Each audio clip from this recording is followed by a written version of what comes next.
Pollard. They picked up right where they left off last season. This offense is fast, physical, and dangerous. And defensively, the veteran secondary is no joke. P&D, on the other hand, they dropped their opener to normal West, but they got strong experience O-line and stick to their identity, which is ground and pound.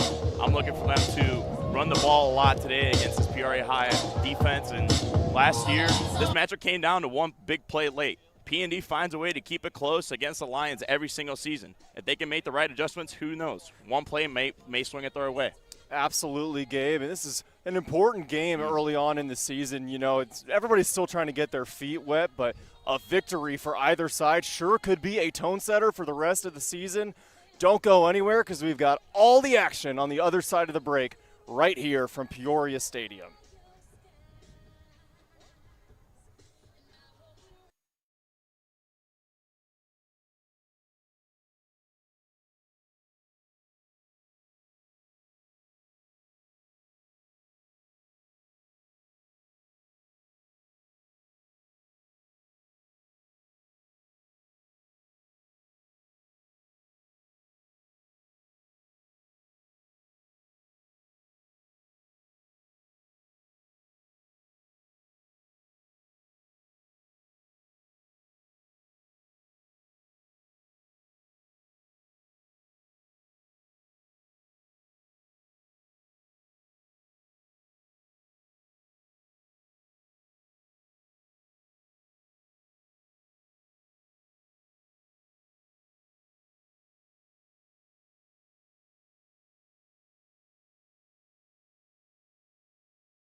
And we are about ready to go from Peoria Stadium. Both teams breaking their respective huddles, both coaches getting their final words of encouragement into their young men who have gotten it done in the classroom all week, Gabe. You've got to think it feels really good for these players to be done with school for the week. They're just ready to do battle on the gridiron. Yeah, you know, after, as you said, after a long week in the classroom of, you know, going to Algebra 2 and everything, these kids are ready to go out here, play some good football, try to get a conference win here in this one against an opponent that both of them have faced a good amount of times. Peoria High has always come on top the past few matchups, but as I said in the open, P&D keeps it really close. All it takes is one play to swing it their momentum, so see if P&D is able to come out here in this one. Could have said it better myself, my friend, and really when you get these rivalry matchups, especially, you know, conference rivalry matchups, early on in the season, as we touched on in the open, both teams kind of just trying to get their feet wet, trying to get into their respective schemes in a timely manner.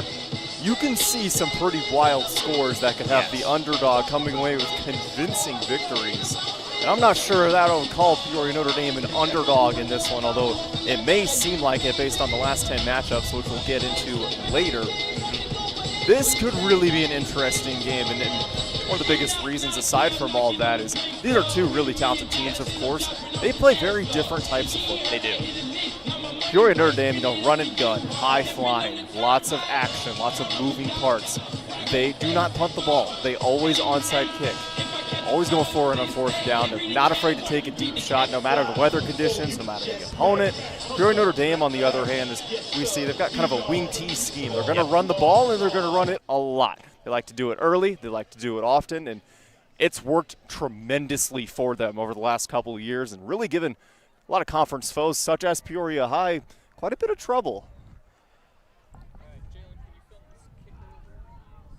Special teams are headed out, and week 2 of the 2025 IHSA football season is about to get underway. Yeah, you got to love just the start of the football season. Obviously, week 1 was last week. A couple of crazy scores here and there around the area, but you get into week 2, teams are finding momentum, finding their stride. It's going to be a fun one here in this one. Brady Kingston lines up to swing that right leg. Let you know that every kickoff during tonight's game is brought to you by licensed World Life Insurance agent Gina Williams. For your health insurance needs, call Gina today at 309-357-8598 or email her at ginamarie309@gmail.com. You mentioned Braden Pinkston kicking it off here for Peoria Notre Dame. We saw him warming up, hit a few field goals from the 35-yard line. As a high schooler, that is pretty impressive. So might be able to see a few field goals from him here in this one. I definitely wouldn't shock me as he swings that left leg. It's a quick onside kick, and we are going to have an early flag on the first play of the game as that one did not go 10 yards. And we are underway here in this one. As you talked about, Peoria Notre Dame trying to come out here, do something a little different, a little unorthodox.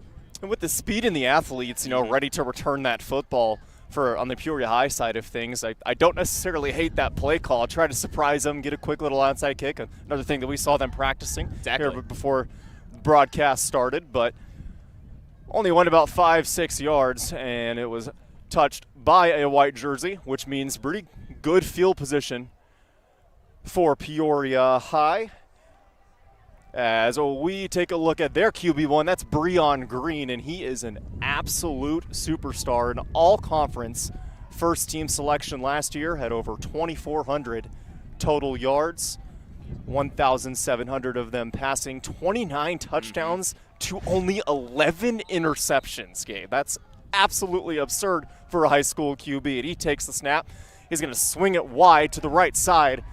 That's Darion Mays. He's got a little bit of space down the sideline. White jerseys can't pull him down. A first down and a lot more, just what the doctor ordered. First play from scrimmage for the Lions. We talk about Breon Green and what he's been doing, but he's got the weapons around him as well. We saw there, finding a receiver, able to get down the field, down the sideline over there.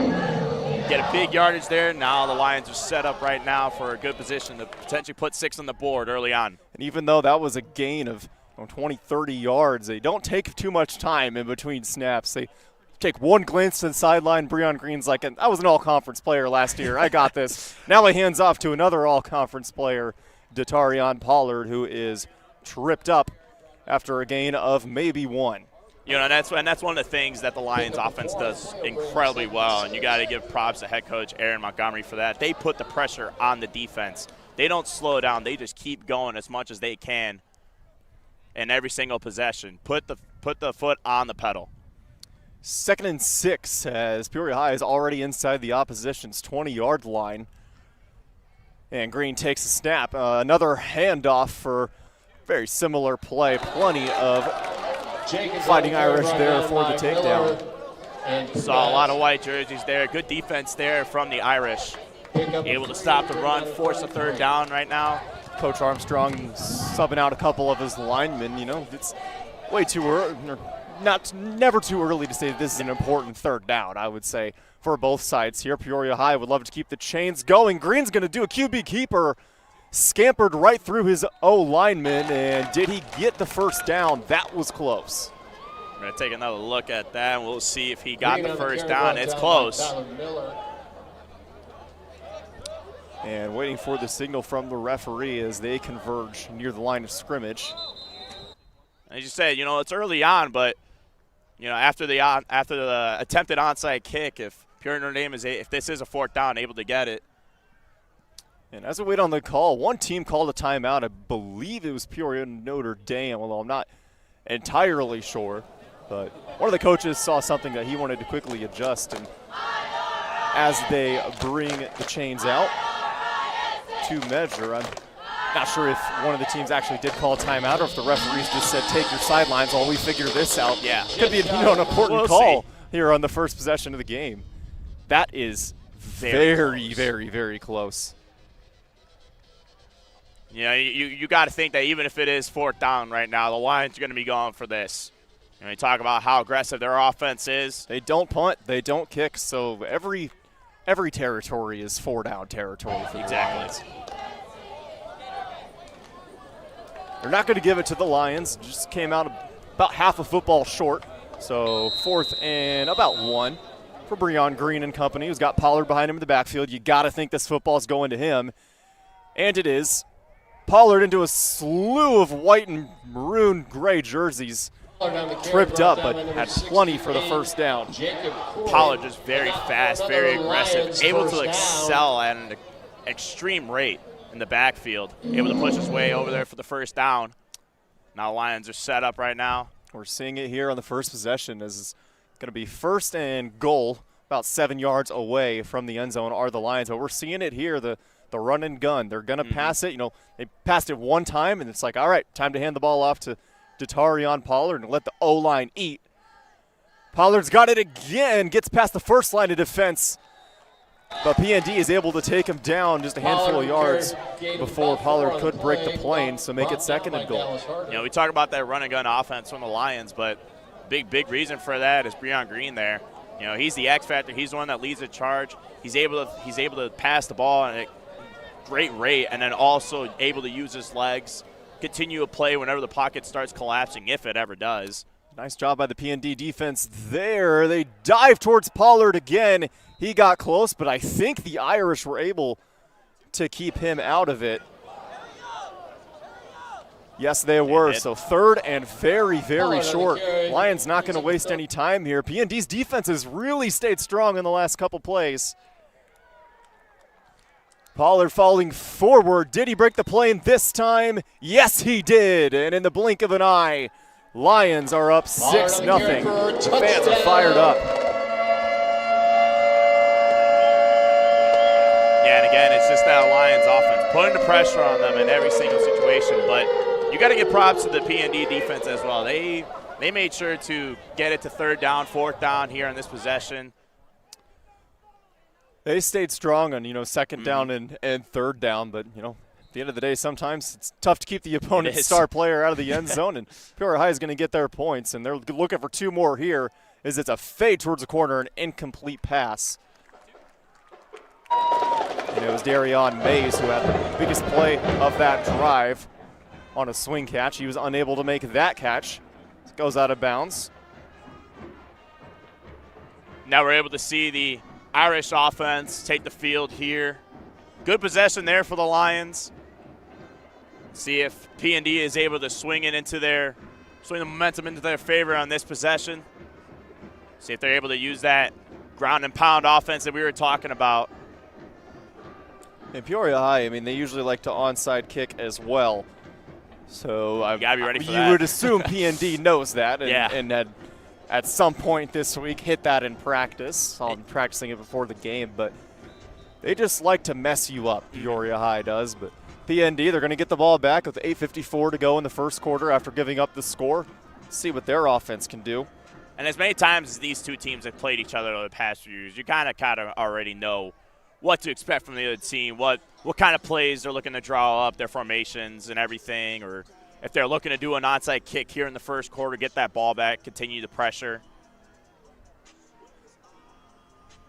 Lines up here.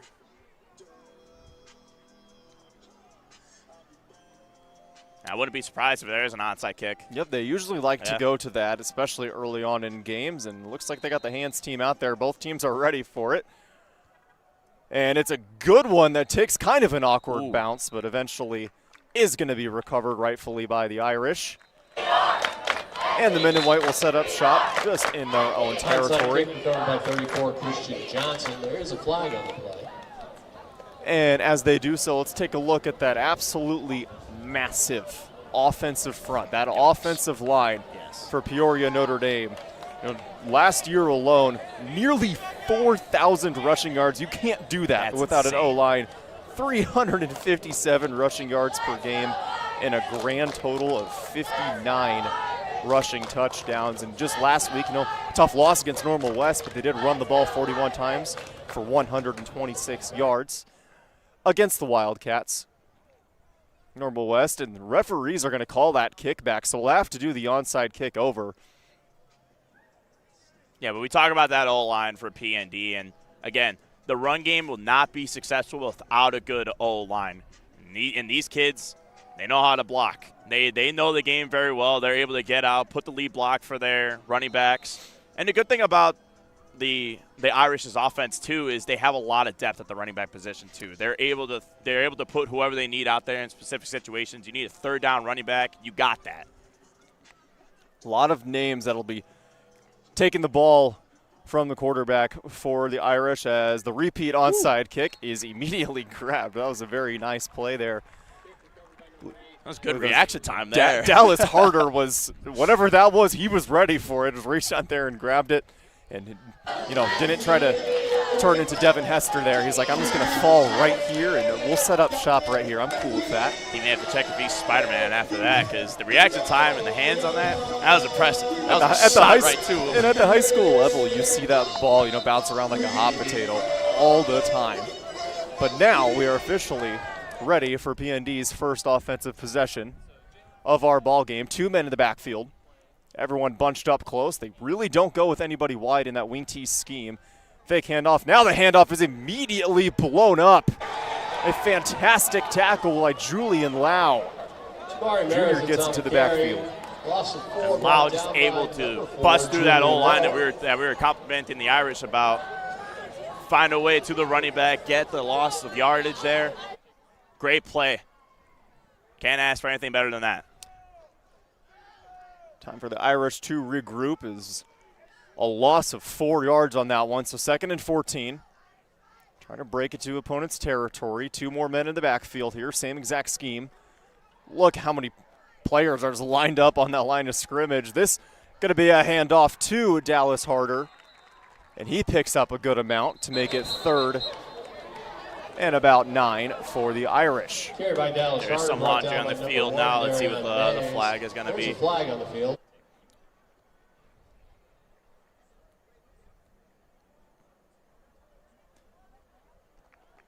And we have a personal foul. Wow. I believe that's targeting. Wow. I don't have all of my Don't get the hand referee signals down. memorized. No. I will be fully honest with you, but that was a personal foul on Peoria High. Wow. As the referee is still explaining it to the Peoria High sidelines,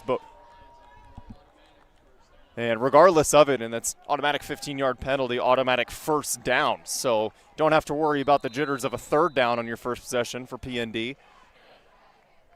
And that's a big break there for PND. Now you got a fresh set of downs. Now you're in your enemy's territory. Everybody lined up on the line of scrimmage. Everybody packed in tight. That's how they like to play. It's going to be a QB keeper as Kellen McCavitt picked up a couple. But again, good defense from the big, strong defensive line of the Lions. You just talk about how much they ground and pound. That's just the way they run their offense. A lot of different design runs. They'll run the QB draw. They'll run a bunch of other different plays. They keep the defense on their toes the entire time, not knowing what's going to come next. And right when they lull you to sleep with all those inside zones and misdirections, they'll break out a play action here and there. Yep. Kellen McCavitt does have a pretty solid arm. 2 men in the backfield again. It's 2nd and 5. PND would love a first down. They're not going to get it, but they are going to get a positive gain right into the teeth of the defense. We'll set up 3rd and short for the Irish. And the Peoria High defense just able just to plug that hole there. It's exactly what you need from your defense. Now you got a 3rd and 3. We talked about PND's kicker. They're in a situation. The wind is blowing out that way too. So he was nailing these in practice. It wouldn't shock me. He was nailing in practice on the opposite side of the field. With the wind not in his favor. That's a good call there, partner. So we could see some points here for PND if they don't convert here on 3rd down.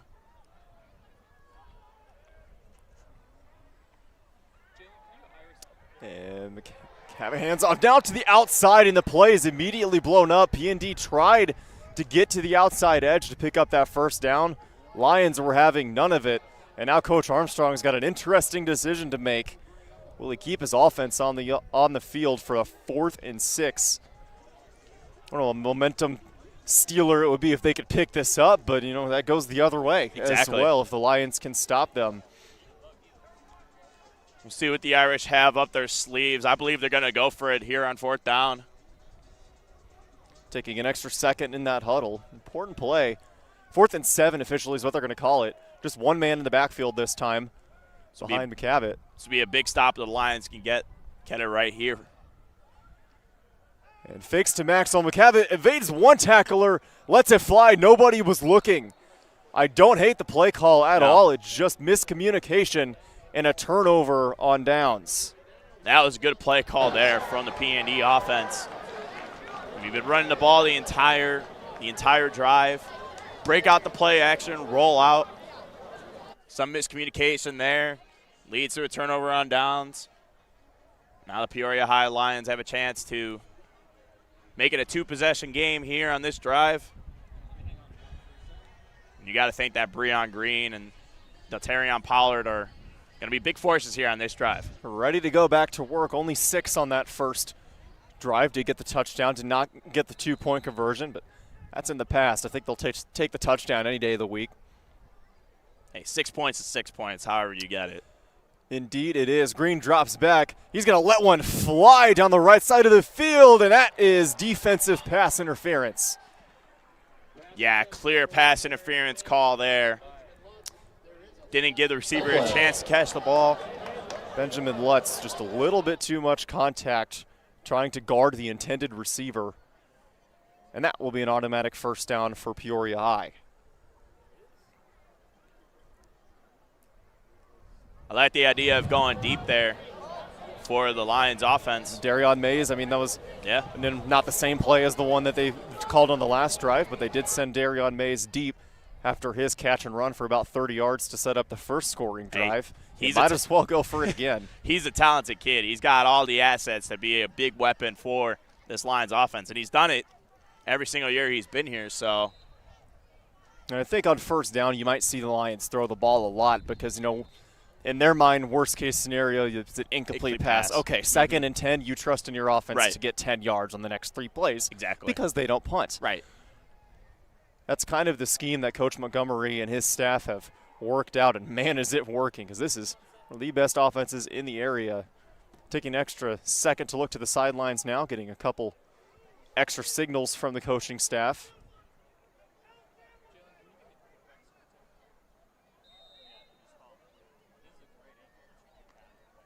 And Green takes it back. Looks like they might take another deep shot. They are over the middle, and it's intercepted. Intercepted by the Irish, and he's got space to run it back. Down the right sideline, cuts back in, and into Peoria Lions territory with a huge interception. It was Dallas Harder on the pick. Dallas Harder with the work on Breon Green there. Just hanging out over the middle of the field. Really nothing special, just look at this, just reads the eyes, cuts right in front of it. As Melvin Jenkins was the intended receiver, but the ball slightly underthrown. Harder, to his credit, ready for it. And we talk about Breon Green, always makes the right reads. Didn't throw many interceptions last year. That's a big play there for the PND, our defense. Quick handoff to Tyler Miller. Will go for a gain of a couple.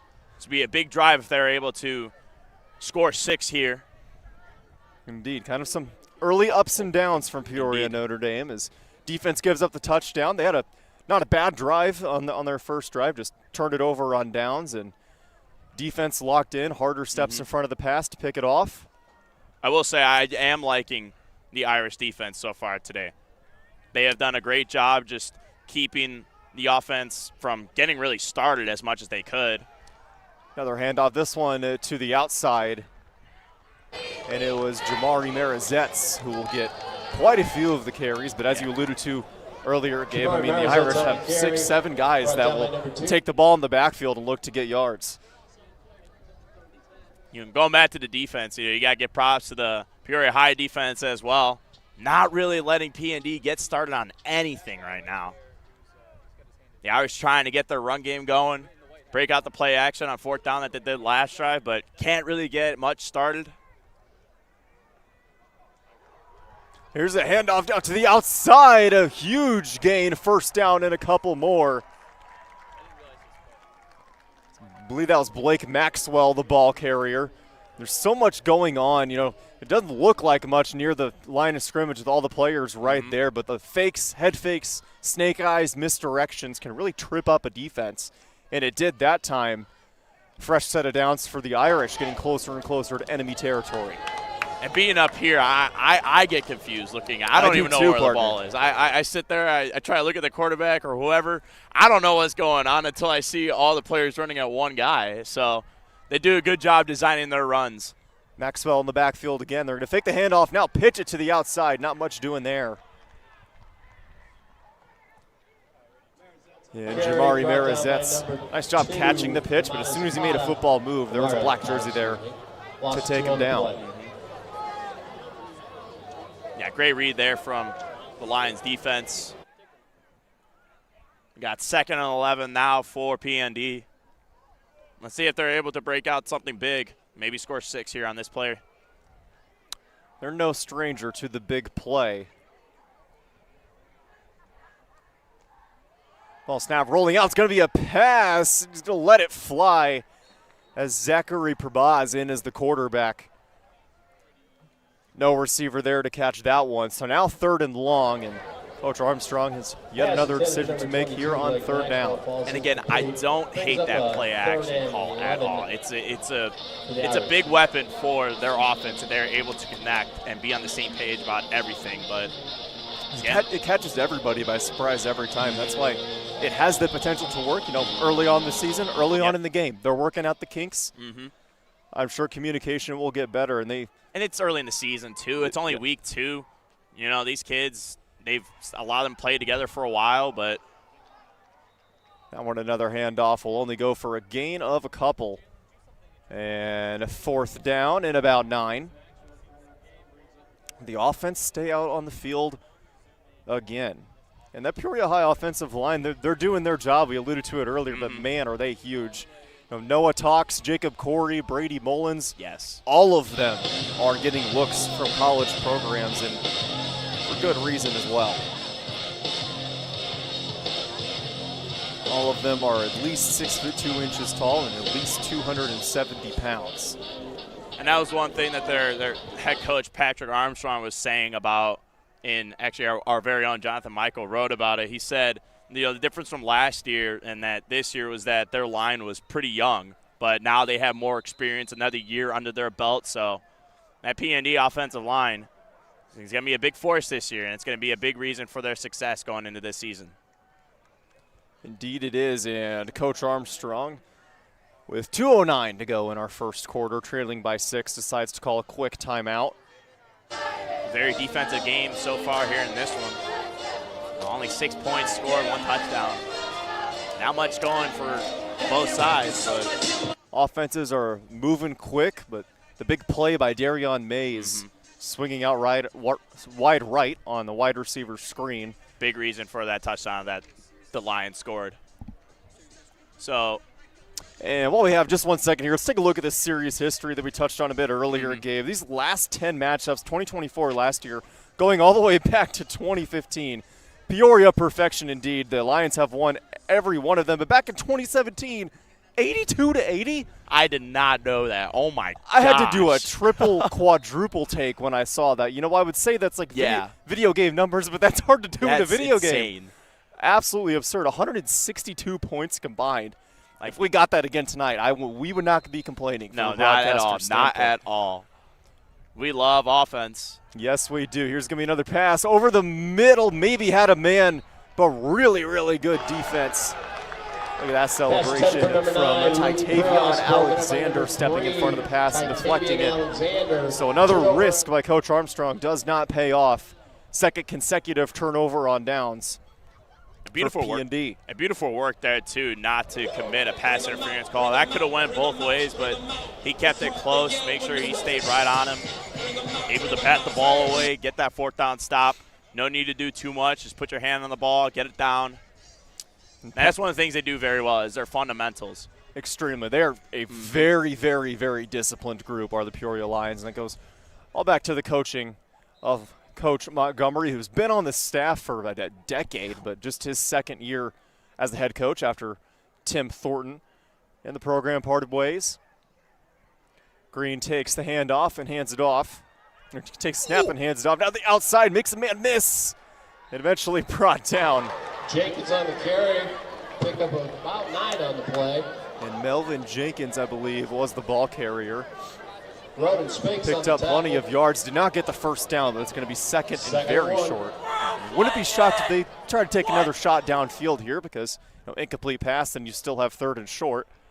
They have plenty of opportunities right now. They're in a good position to get the first down. Might as well go for a deep shot. Try to get a quick score right now before quarter one goes out. And Green's going to roll left on the play action. He's going to keep it himself. Had nowhere to go, though. That's a very, very nice wrap-up by Blake Maxwell, one of the primary running backs for PND. Takes down Green. With the elusiveness of Green, Maxwell did a great job just keeping him contained, wrap him around, bring him down. Green got the first down, nothing he could do, but it could have been a lot more yards with his speed and just how amazing of an athlete he is. That could have been very bad. Peoria High is Peoria Notre Dame rather, containing the offense of the Lions thus far to an extent after giving up that first touchdown. Breon Green rolls right this time, pump fakes, evades a defensive tackle. He's going to keep it again. This time he has way more space. It scampers across the 50 into enemy territory with another fresh set of downs. That's what you're saying just about Breon Green. I mean, we talk about it, but when you see it for yourself, it's a lot different. You can look at the stats of what he did last year and on his time here, but when you see it for yourself, this kid's incredible. He's got all the tools you need from a quarterback. Big reason for their success. And first team all-conference selection in a conference that's really loaded with football talent. First team as a quarterback, and according to Coach Montgomery, put in a lot of work in the weight room this offseason. Now hands off to Datarion Pollard. Flag comes in the big pile. It was a decent pickup from Datarion Pollard, but what's the flag going to be?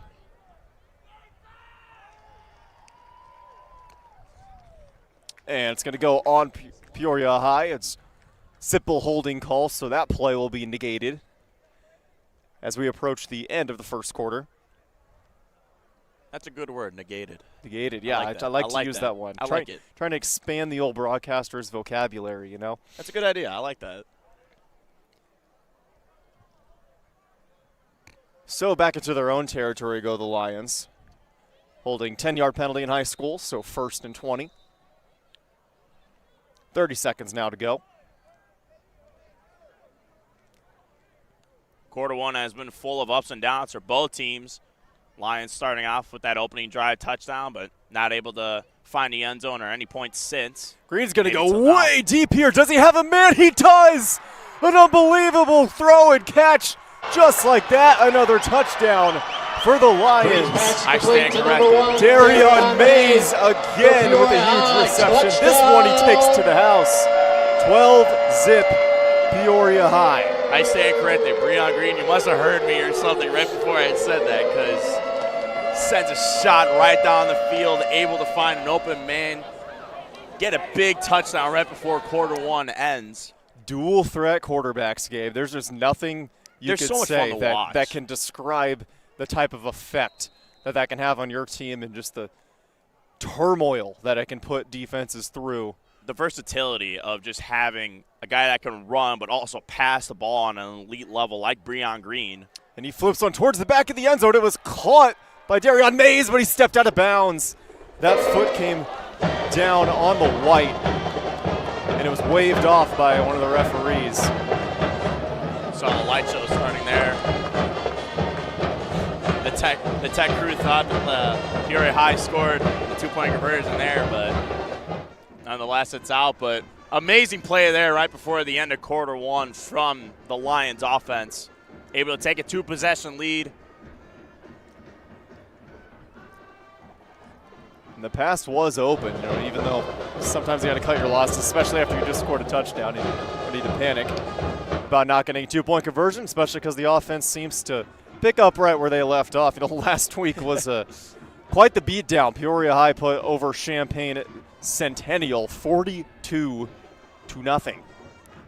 Yeah, that's just That, again, we just talk about how lethal their offense is, and especially playing in a conference like this where you need to be the best of the best in order to succeed. Like, they put in a lot of work, and you can tell it every single week they go out. Peoria High, I presume, lining up for another onside kick, potentially. Well, why not? Might as well go for it. 12 seconds to go in our first quarter.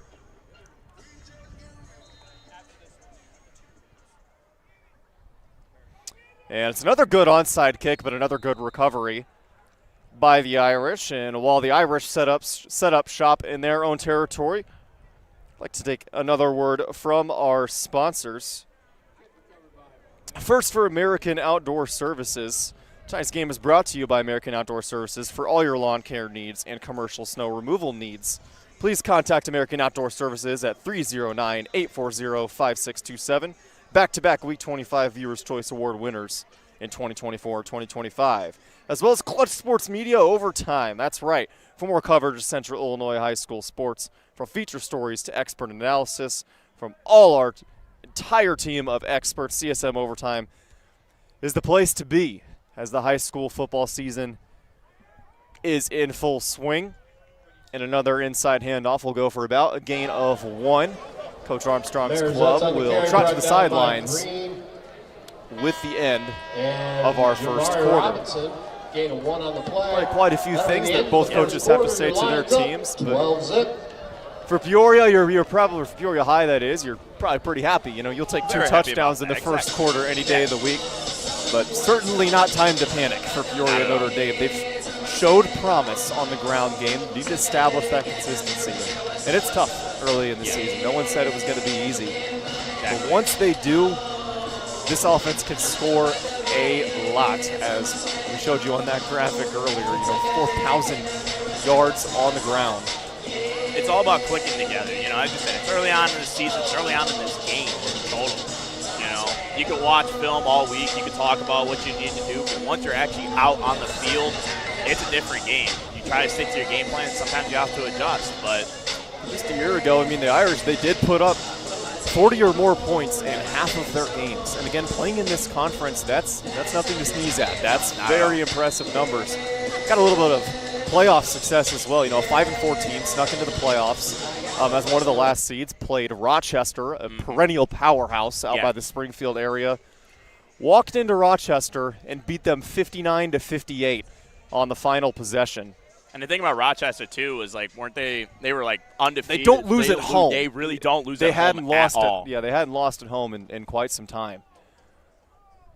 Irish figured out a way to get it done, and you know they want to get back to that spot this year, but make it much, much further, as they did eventually fall to Mount Zion, who ended up being the Class 4A runner-up.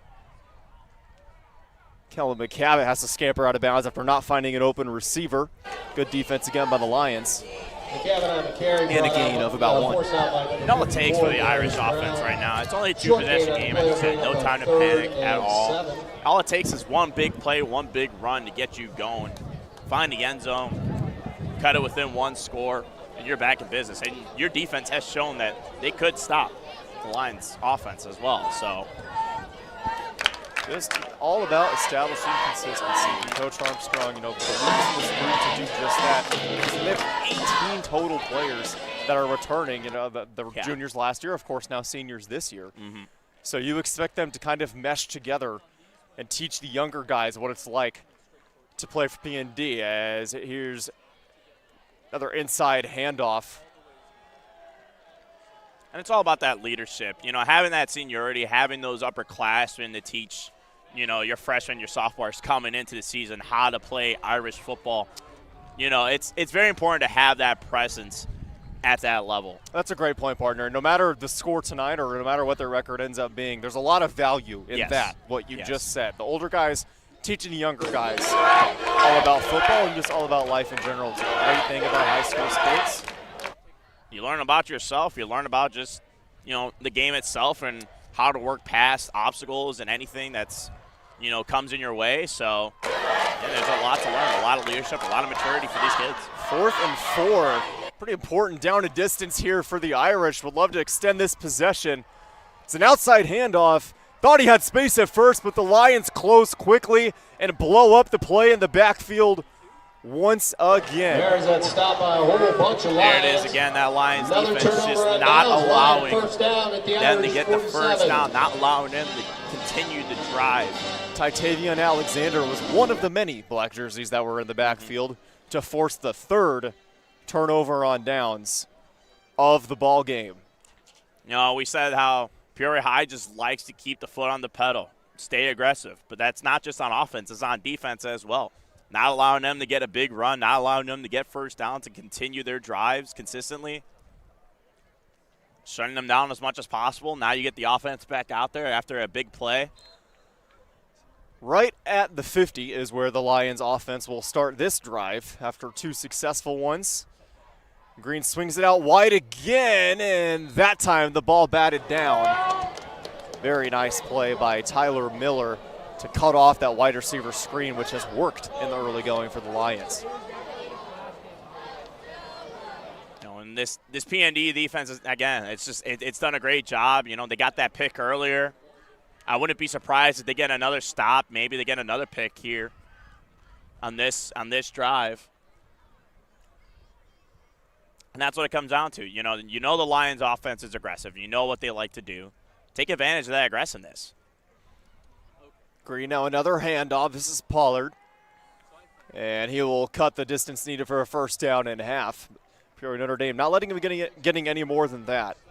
It was about 6-7 yards there. Somewhere around there. Set up third and medium. So 3rd and 4.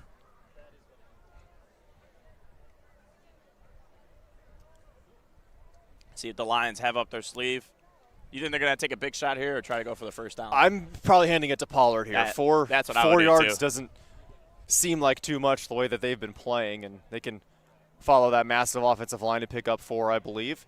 And Green's going to fake the handoff. He's going to keep it. He's got space up the middle. Can anybody stop him? The 20, the 10. He's eventually pushed out of bounds inside the 5 by Benjamin Lutz, but a huge play for Green. He fooled everybody on that fake handoff. Everyone thought that the ball was going to the running back.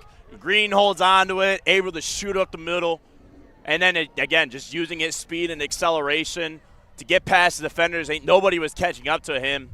I'm shocked he didn't even score that touchdown, but great. Props to Benjamin Lutz. Yeah. I mean, he noticed that Green had the ball before everybody, and that's kind of a tough angle to take when you're the only one back there going up against the opposition's one of their fastest players. But he was able to push him out. Peoria tries to push this into the end zone. Can't do so. But it'll be a 2nd and a couple yards needed for another touchdown as Pollard hits the deck. 3-yard line, 2nd and goal. 2nd and goal now with 9:40 to go in our second quarter. Lions up 12. We have seen big plays on the run game for the Lions and in the pass game. We talked about just how they love to do the run and gun offense. Just incredible work so far for the Lions. You cannot be complaining if you're the coach so far. Fake handoff to Pollard. Flip to the back of the end zone. That one's caught. That time he's got both feet inbounds. It's another touchdown for the Lions and another touchdown for Darion Mays. Second touchdown for Mays here in this one. Able to run the routes, get open. You just know Breon Green is going to get the ball to you. You make the catch. Perfect connection. Can't complain about it at all. Indeed it is. And Mays is a guy that played a lot of defense, a lot of time in the secondary defensive back safety work last year. Didn't get a ton of looks on offense, but put the work in over the offseason. Worked on that chemistry with this quarterback, Breon Green, and I think it's paying off because we have said his name quite a few times. He's got 2 touchdowns and a catch and run of about 30-35. I think Coach Montgomery's got a star as a wide receiver. That one swung out wide for the 2-point conversion attempt. Did that ball hit the ground? No, it did not. It's a catch, and that 2-point conversion attempt is successful. Now taking a 3-possession lead here in the second quarter. DeAndre Johnson, the junior, on the reception there. Again, just staying aggressive, not letting up at all. If it ain't broke, don't fix it, Indeed. partner. Irish have done a good job so far, but they gotta start making plays, getting the momentum back. They're getting them on first and second down. It's when you get to third and fourth down, and you just don't know what the play call's gonna be because the Lions' offense is so versatile. Yep. You don't know what they're gonna do, and that's where the Irish are getting burned. You're probably not too angry if you're Coach Armstrong with their defense because they have stepped up and made plenty of plays. Just can't stop the Lions from making that big play right now. But as I said in the opening too, we look at last year's matchup. Late fourth quarter score for the Lions to go up by 6. All it takes is one possession to swing the momentum back in the Irish's favor. So maybe this will be the drive where they are able to find the end zone. Another onside kick is easily recovered. Find the end zone, put some points on the board, and get back into this one. And while we have another moment, I'd like to thank our sponsors once more. American Outdoor Services, of course. For all your lawn care needs, commercial snow removal needs, please contact American Outdoor Services at 309-840-5627. They are back-to-back Week 25 Viewers' Choice Award winners in 2024 and 2025. And Clutch Sports Media Overtime. Subscribe to Clutch Sports Media Overtime for all of Central Illinois' best sights and sounds as the football season is here. Got video coverage and pictures and stories and everything that you could possibly need as a high school football fan in Central Illinois out there on CSM Overtime.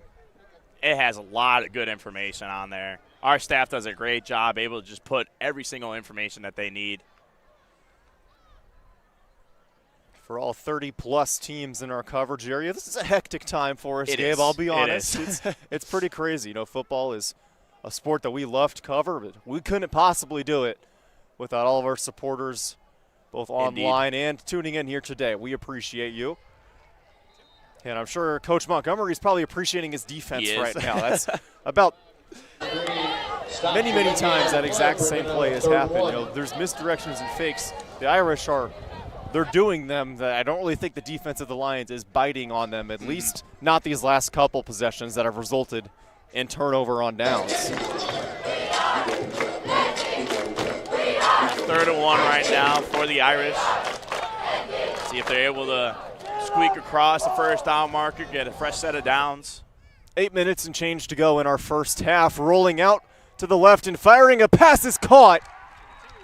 And Jamari Marizette's there on the reception. Usually call his name as a running back. He ran a great route there and caught a bullet from his QB. 1st down and 10, Irish. And a great pass there, too. Back shoulder. Marizette's able to get back. Get clean possession of the ball. Now you get a fresh set of downs right now on the 33. This is where you want to be.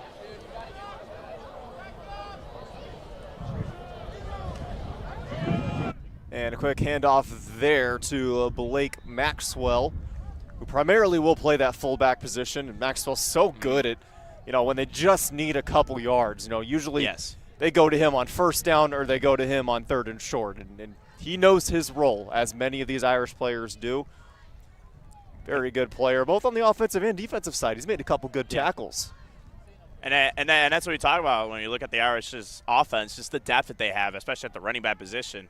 You're going to run the ball a lot. That's how you run your offense. But this one's a pass, though, as Prabaz rolls out right. Nothing doing there. Well, it's going to be big for the Irish in this game. It's going to be completing those play-action passes. If they're able to fool the defense, able to get, a receiver out there to get a good chunk of yardage, that's going to be the big changer for them. And I think if they start completing those passes, able to get that going for them, that's going to be lethal to their offense, not just in this game, but for the rest of the season going forward. And Prabaz or McCabe, we've seen both of them get snaps at quarterback early on in this game. Both of them got to be ready. You got to be ready when your name is called to go out there. And obviously, yes, you are doing a lot of just handing the ball off. But, as Prabaz did a couple possessions ago, sometimes you got to step out and fire a bullet, keep this Lions defense honest, see if they could do it again here. dancing around a couple defenders, but he's not going to be able to dance around that one. That's Julian Lau there on the sack. And the Lions just attacking them right now. Able to break through the offensive line that we were talking about. Had like 3 black and maroon jerseys there. Wall up quarterback. 4th and 14, give or take, is Coach Armstrong going to leave the offense out there and risk a 4th turnover on downs. Yeah, 4 turnover on downs in this first half is probably not what the Irish drew up going into this one, but stay confident, stay aggressive, because the minute you get lackluster is when this Lions team is going to bury you. And Coach Armstrong's team, his offense definitely has the talent. Indeed. Set up for a big play here. Another pass. Prabaz lets it fly very deep and nearly held onto. It was just a one-on-one matchup. Beautiful defense by Demarion Zapata.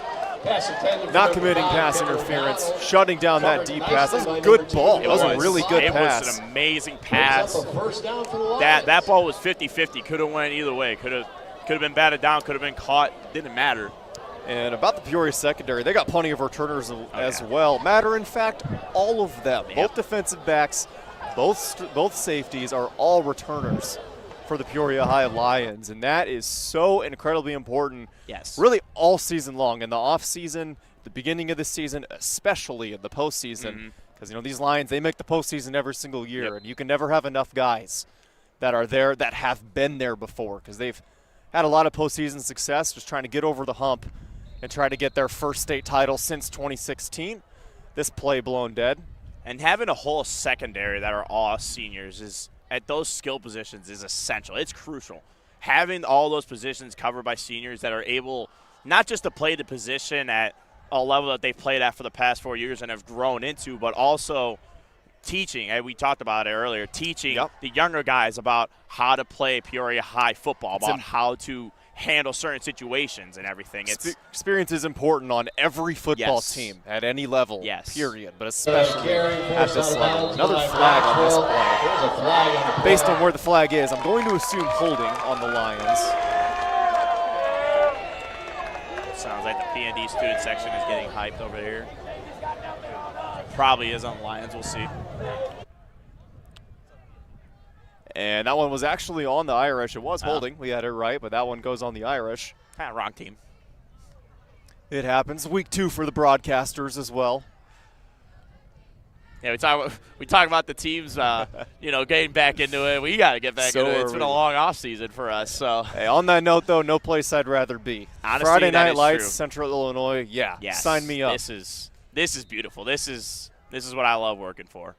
Absolutely. So 2nd and 20. You got to think they're going to the air on 2 possessions here. They're going to swing it out right. Another wide receiver screen to Darion Mays. That play has worked, and it's going to work again.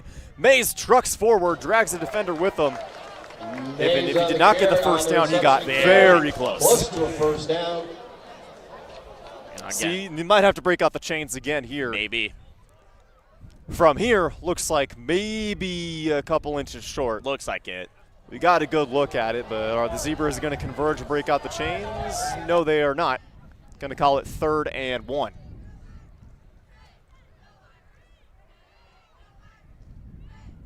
Green with Pollard.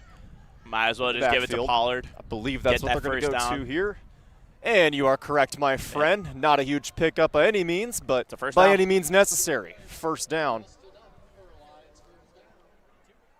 Now here comes a situation where I expect the Lions offense to throw another shot down the field, maybe get Mays back out there.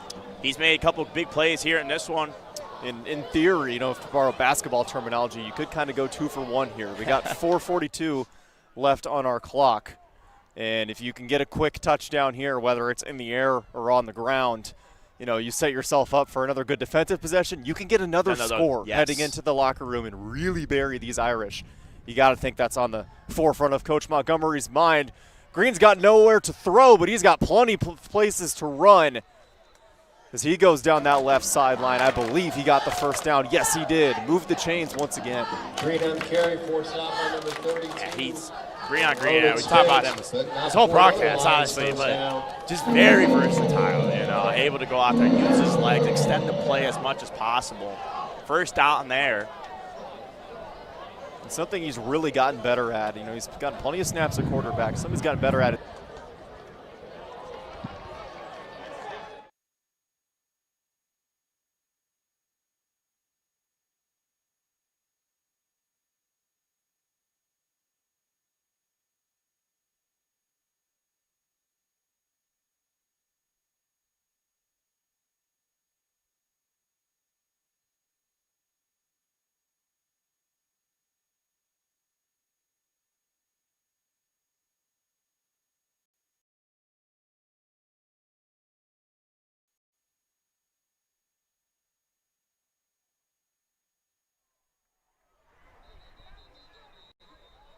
Back here as we apologize for some technical difficulties. We're running into new software for these broadcasts, trying to bring you the best possible quality broadcast that we can give you. And, sometimes you run into errors. And stuff crashes, stuff doesn't get plugged in right. But we appreciate you bearing with us. You didn't miss much.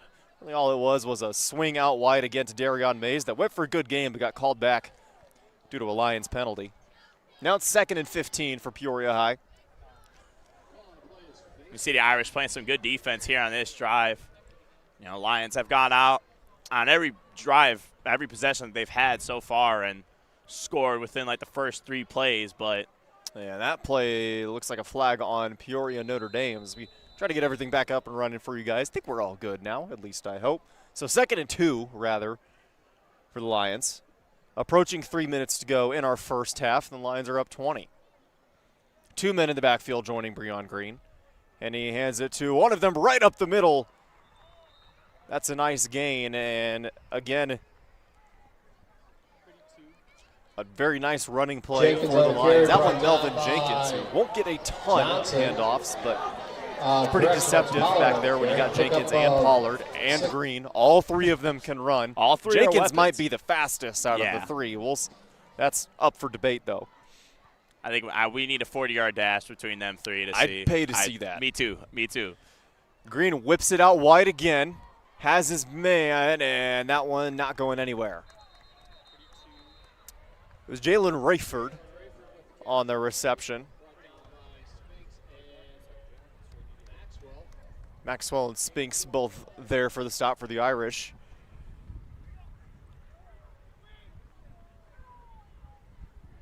And Jalen Rayford gave just another one of these key returners, the wide receiver for the Lions. They took a big hit with TQ Webb and Spencer Russell graduating last year, but there's talents there. Rayford, 29 receptions last year, an all Big 12 honorable mention, caught 8 touchdowns.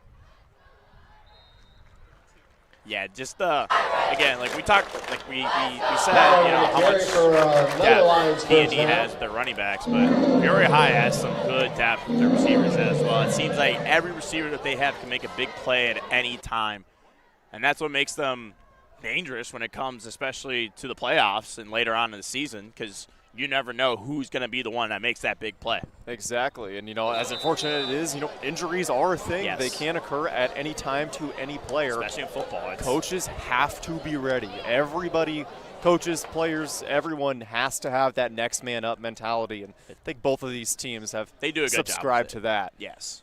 And having that depth certainly pays off when stuff like that does happen. Both teams pretty healthy here, to my knowledge, in the early season. Green, another handoff. There's Pollard. He gets around one man, tumbles towards the end zone. Peoria thinks he got in. What's the call? Yes, he did get in. Another touchdown for the Lions. Amazing work there. Again, just able to use the agility, find a hole inside that offensive line gives you. Work through it, push your way into the end zone, score 6 for your team. Now going for 2 again.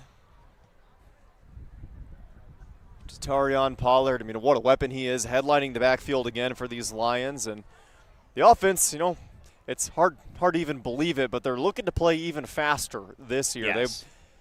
tempo, tempo, tempo. And, you know, however fast they're going, that's not fast enough. They want to go faster than that. And Pollard is kind of the headliner alongside Green. I mean, in that regard. When you even just look at their team and just who they have playing each position. Breon Creed, that was nasty. He rolls out right, fakes the pass, and tucks it down, and trots on in for a successful 2-point conversion to make it 28-zip in favor of the Lions. And there's that maturity for Breon Green that we have just seen him grow as a player and just as a QB. Have that vision of faking a pass, faking out the defenders. If you take another look at that look here. At this, rolling out right, surveying the options, and it fakes the pass, gets the defender up in the air, and it could have walked backwards into the end zone. Just having that field vision of knowing what the defenders are going to bite on and use your wheels to push your way into the end zone. Because they could have forced that pass, yes. which more than likely would have ended in an interception or an incomplete pass. Neither of those are what you're looking for, of course, but he pulls it down, it gets in, 28-0. Lions lining up for another onside kick. And P&D, this is such a niche thing out of all the things happening in this game, but P&D has recovered every onside kick with ease. Yes. It goes right to their chest. You can tell that they practiced this. Yeah. And that's just good preparation on the Irish sidelines. They definitely spent all week just working on their onside kicks. There they are again. Right on cue. Thankfully, there was no announcer's jinx on that one. That would have been embarrassing. The Irish on although not the first time in my No. broadcasting career, and probably wouldn't have been the last either. But Not at all. another good recovery as the flag did come out. Let's see what the call is going to be right now. And a couple referees right on the PPS logo at the 50 are deciding what's the call going to be.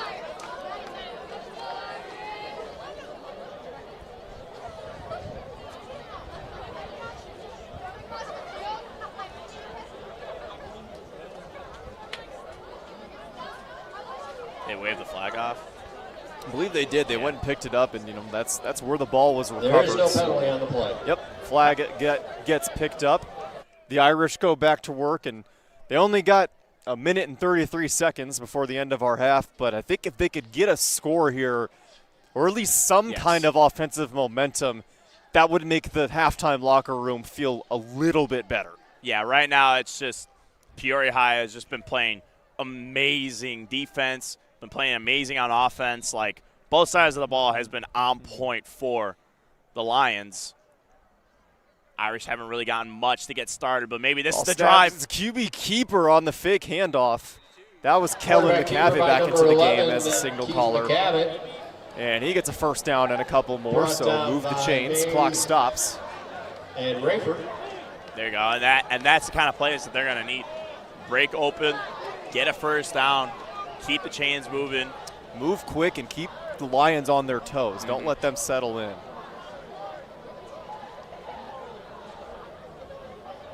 Irish would be great to get a touchdown here before going into the half. And now a minute left on the clock. Irish got to hurry things up. They got 2 timeouts left in this half. I would assume Coach Armstrong will use both of them. Another fake handoff, another QB keeper. This time, though, the Lions ready for it. And that'll set up second and about 8. Again, this time brought down by number 99. They got 40 seconds ticking on the clock right now. Gain 2 on the play. Trying to get something going for the Irish. It's Kenzie King, big number 99. He's 6'5", 367, the nose tackle. He's done a good job kind of plugging up the line on all these different types of runs and looks that the Irish will throw at you.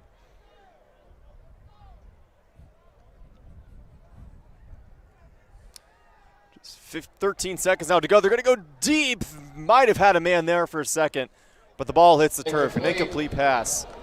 Now 10 seconds with the clock stopped. I don't mind that pass right there. Very close to being completed. A pass like that, you're able to get down there. Puts you in a good position to potentially score, but now you got 10 seconds. Third down. Probably our last play of the first half, unless Most we have likely. a quick incompletion or a quick hitter that gets out of bounds. But a couple options that the Irish could go with here as they take an extra second in that huddle to presumably talk about just that. 10 seconds left here in the half. 3rd and 8, although the down and distance doesn't matter too much with just 10 seconds to go. Gavitt takes the snap. He's going to look towards the right side, and the ball hit the turf. Maybe had a man open.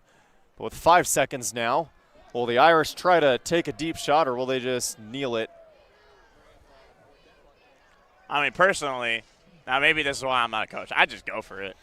I mean, well, if you kneel it, I think it technically is 4th down, so you would turn the ball over to the Lions. Not that that means a ton with this little time on the clock, but I don't think you want to give the Lions the ball if you can help it. I feel like just take a shot, see, maybe you can get lucky, maybe you get a pass interference call or something. Even though we know Peoria High's defense is very disciplined, they're not going to commit many penalties. Send a shot down the field, maybe get something going. You find a man open. Be a big play, especially heading into the half. So, fake handoff's going to be QB keeper. He's got plenty of space, does McGavitt. Had to take it to the end zone and couldn't do so, but maybe that's something. Maybe that's a little bit of offensive momentum. A couple of those fake handoff QB keeper runs they worked, for 10, 15 yards. It's not a massive play that takes you to the end zone as you want, but that's something. And, now heading into the locker room, both coaches, have quite a bit to talk about. The Lions is probably going to be a happier locker room if I had to take a guess. Probably. But the Irish have things that have worked. It's all about consistently doing those things. Kind of overall, what's the message from Coach Armstrong to the Irish in the halftime locker room? I mean, personally, I would say he would just talk about what has worked well, what hasn't so far. And what has worked well is they have had a few plays that have went far. They found some momentum going, but they just couldn't continue that. And as you said, just staying consistent about it is what's important. So I believe the message for Coach Armstrong in that locker room for the Irish is stay consistent, boys. Keep your head up. We haven't been I know we're down, but we're not playing bad football either. So keep your head up, keep going. If we stay consistent, we could claw our way back into this game. Right, and on the Peoria High side, you're up 28-0. It's not a blowout by any means, but you are probably pretty happy, if I had to take a guess, with how you played in this first half. So kind of what's on the other side, what's the message to the Lions? I think you probably do more of the same, right? But also you try to isolate those big plays that the Irish got. Mm-hmm. And if you're the Lions, you want to isolate those and make sure that those don't happen anymore, right? Yes. The message from their head coach, Aaron Montgomery, just keep the pressure on. He talks about how, they want to keep the fast pace going. They want to continue putting the pressure on their opposition in every single football game and every single second. I think the message from him is just going to be keep the foot on the pedal, don't let up. They've done a good job holding PND to no points in the first half. So what they're doing right now is working well. I don't think they need to change a thing. Just keep the aggressiveness going. That's all they need to do. Right. A couple adjustments will be made in both locker rooms, I'm sure of it. But the Peoria High Lions lead the Peoria Notre Dame Fighting Irish 28-0 at halftime here on ClutchSportsIL.com. Don't go anywhere. We got more halftime analysis and the second half coming up next on the other end of the break.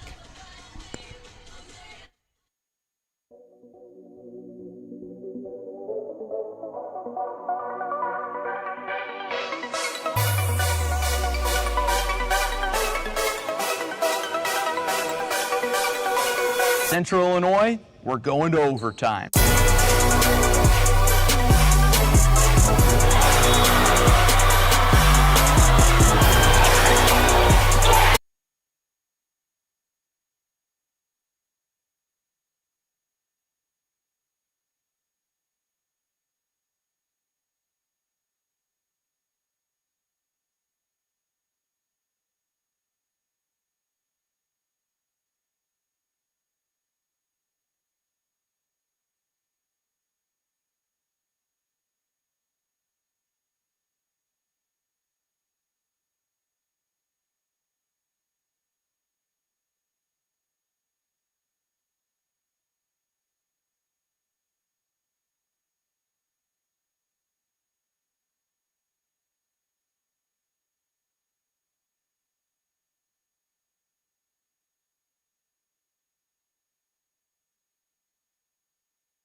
Back here on ClutchSportsIL.com. 28-0 again is your halftime score. Dalton Carmine, Gabriel Holoka coming at you from the booth. And while we have a second here at halftime, I'd like to take a look at our sponsors once more. First, for American Outdoor Services, tonight's game is brought to you by American Outdoor Services for all your lawn care needs and commercial snow removal needs. Please contact American Outdoor Services at 309-840-5627. They're back-to-back Week 25 Viewers' Choice Award winners in 2024 and 2025. And, of course, Clutch Sports Media Overtime for more coverage of Central Illinois high school sports. Feature stories, expert analysis, video broadcasts from our team of experts. CSM Overtime is the best way to stay up to date with your favorite Central Illinois school. With 10 minutes to go on the halftime clock and the Lions up 28-0, Gabe and I will step aside for a couple minutes so you can hear the sounds of Peoria Stadium and the Peoria High Lions high school band.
You haven't worked with us before, have you? Did you work last year? I think I did work. Oh my gosh. Did you? The what? Yeah, I turned that up. I turned the bars off.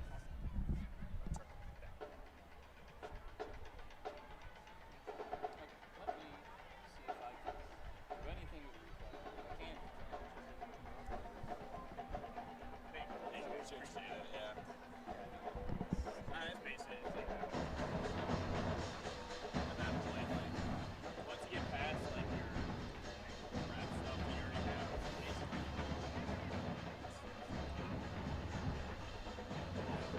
Yeah. Kind of have to. I really hope this doesn't turn into.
This should be all the way down.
Back here on ClutchSportsIL.com.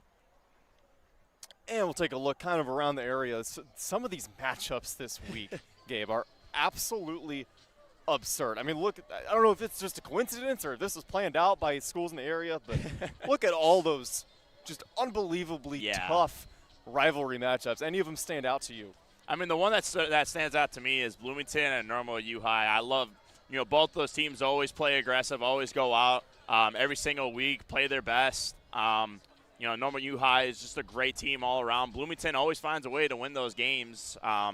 Maybe they're seen as like the underdog. So they may be seen as the underdog, but Bloomington leads that game right now at halftime, 13-7.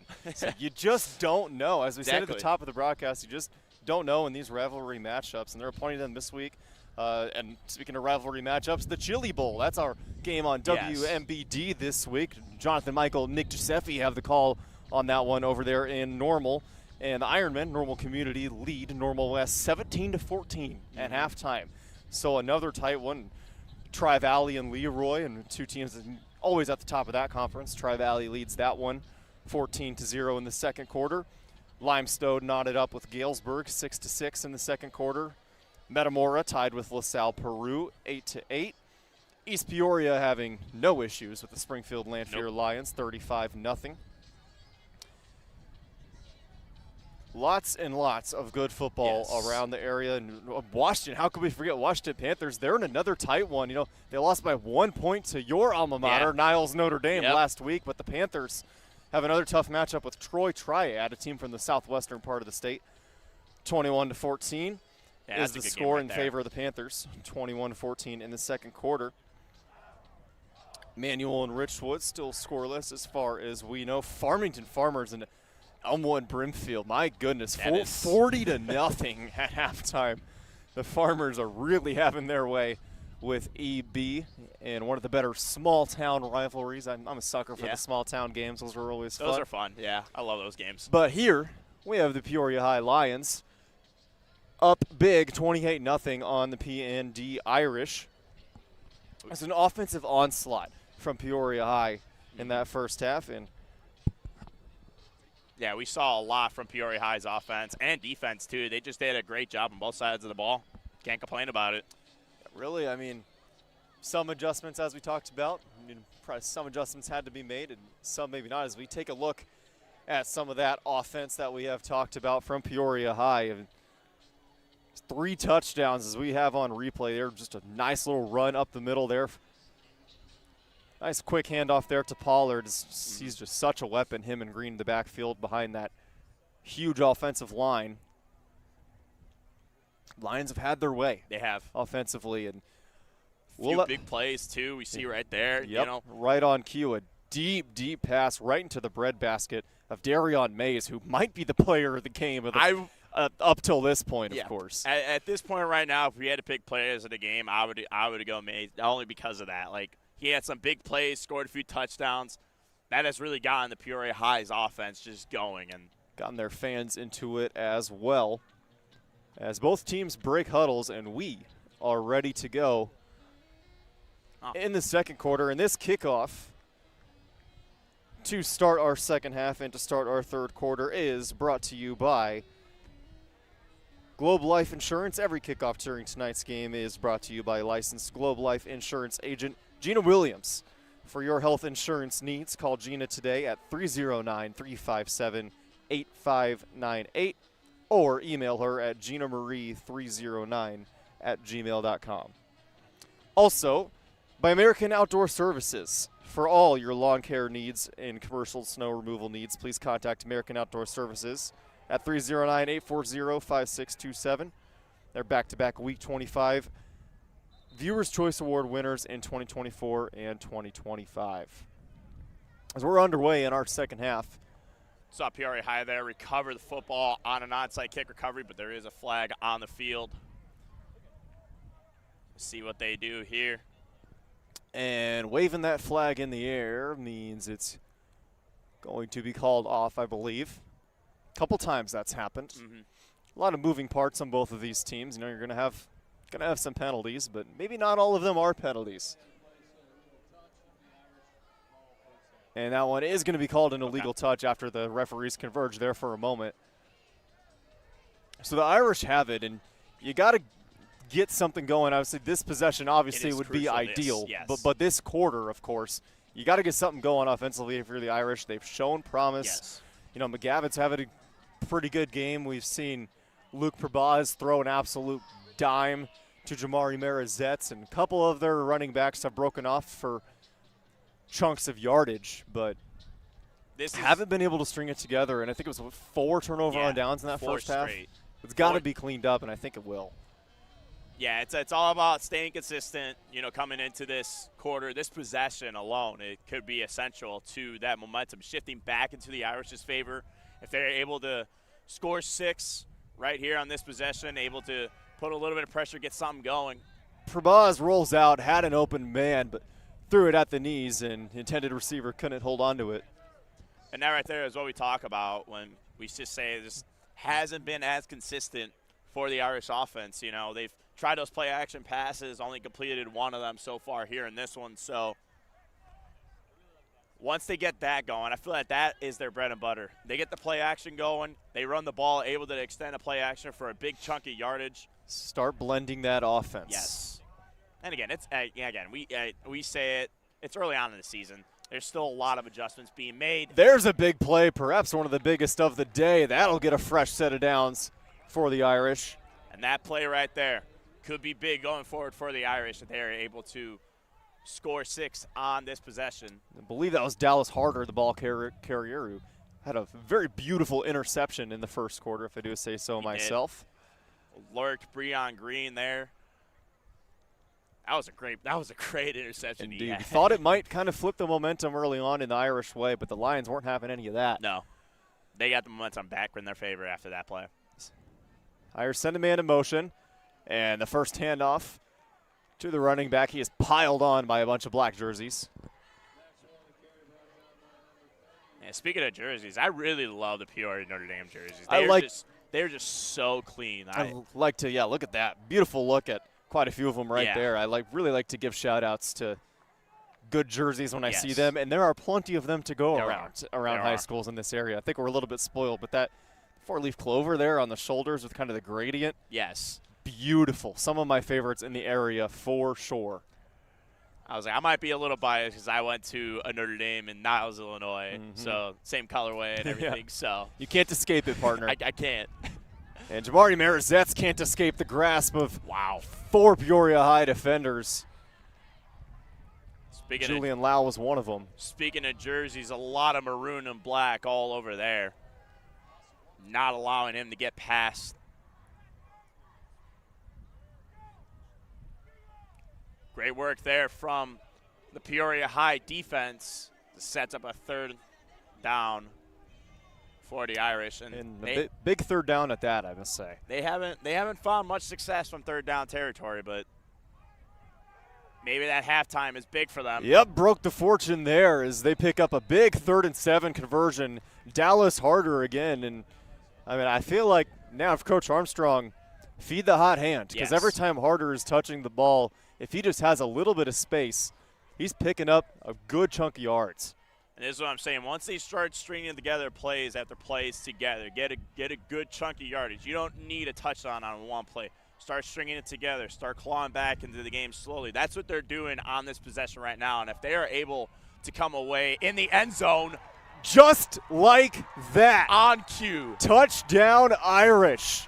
A beautiful misdirection. Benjamin Lutz receives the handoff and takes it right to the house. And the Irish, at long last, are on the board and perhaps some momentum. And that right there is what they needed from their offense. As I said, what they needed was one play. They started stringing it together. One play to get down the field, score 6. They were able to do that there on this possession. Looks like they're going to go for 2. Kind of a weird formation. Might as well. What? And what is this formation called? I'm not entirely sure. Well, I don't have the. Come back into a normal one now. I don't got the knowledge for Prabaz kind of looked at the sideline, put his arms out like, what's the call here? They are going to kick it. As Braden Pinkston lines up the extra point. Good snap, good hold. And right down the chute So the Irish got exactly what they needed, a quick touchdown to start this second half. And even coming right out of half, you're just seeing just a different energy from the team. I don't know what Coach said in the locker room, but there's a different energy right now. They seem just a lot more active. Obviously, they were able to string together the plays to score 6 there, get the PAT, bring it up to 7. Now you're only down by 3 possessions. If you're defense, and they have shown it in time and time again, they're able to slow down the Peoria High offense. This game could get a lot closer very quickly. 3 scores, and there's only 9:37 to go in this third quarter. Plenty of time left. Needs to be more where that came from. You never know. You may get another interception from your defense, get you in good field position, score a quick touchdown. Now you're only down by 2 possessions. And just the O-line on that touchdown run, too. My goodness. Oh my they were moving some mass. Pushing the Lions back, opening up just enough space for Benjamin Lutz to find a gap and take it to the house for 6. Hopefully the O-line, they got a quick little break, quick little seat there at halftime. And they seemed like on that drive that they were rejuvenated. Yes. And when they go, the offense goes. Yes. And the key for, obviously, the Irish are going to go for the onside kick here, try to cover the ball, get themselves good field position, and get the ball back. But Peoria High, they get this onside kick back. What the Irish have to do is slow them down. Obviously, they play fast. That is the key right there. They want to play fast. They want to be aggressive. Slow them down. Get them off their game. Once you do that. Many have tried.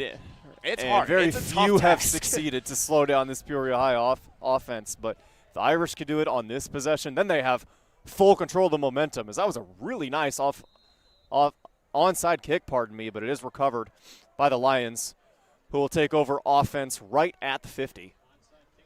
Now it's going to be interesting to see how the Lions come out here in this second half. Obviously, they love to put the foot on the pedal, keep the momentum going, stay aggressive, but they may try to slow it down a bit too. Try to choose some clock. They have a big lead, up by 3 possessions. Choose some clock off.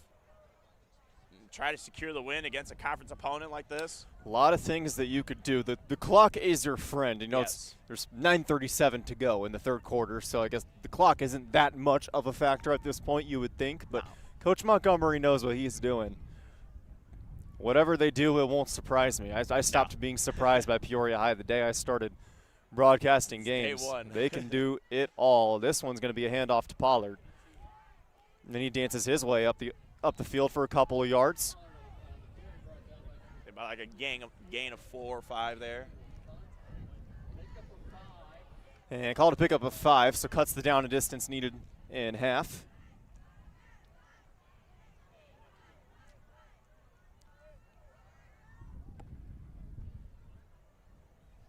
Green again with Pollard with him in the backfield. Looks to the sideline, looks at his receivers, takes the snap and hands it off. And Pollard made a man miss. He's still on his feet. Oh, my goodness. I was ready to call him down and think everybody was, and he somehow gets to the outside, picks up a first down and plenty more. I don't know how this kid does it, Dalton. I thought he was going to be down on that. He just disappeared into a whole bunch of linemen and linebackers. I mean, look at this. He's down. Oh, now he's down. No, he's not. Now he gets to the outside. Look at that move. Gosh, the elusiveness. Evading the shoestring tackle. That is impressive. The elusiveness of Pollard, again, just the athleticism that this team has. Anyone can make a play at any time. And we talk about Pollard last season coming into this game and how much of an X factor he is for the offense. But Green, no one to throw it to. Now he's got nowhere to go. He's eventually pushed out of bounds. Maybe picked up 1 or 2. But good defense there by the Irish. The secondary shutting down all options. There's that senior secondary we were talking about, too. Those are the players that you are looking to make a big play. Guys that have been here for a while that have felt this rivalry between Peoria High. 18 returning seniors on this Peoria Notre Dame squad. And, of course, they're going to play both sides of the ball. A lot of them will. Mm-hmm. All it takes is one big play to shift the momentum. Get a fumble, get an interception, any sort of takeaway. There you go. That could be a fumble. The snap was botched. I believe Pollard fell on it for the Lions. Yeah, he got it. But that's the kind of plays that P&D is looking for. Any sort of miscommunication, something. Get the opposition out of their comfort zone, and you kind of go from there.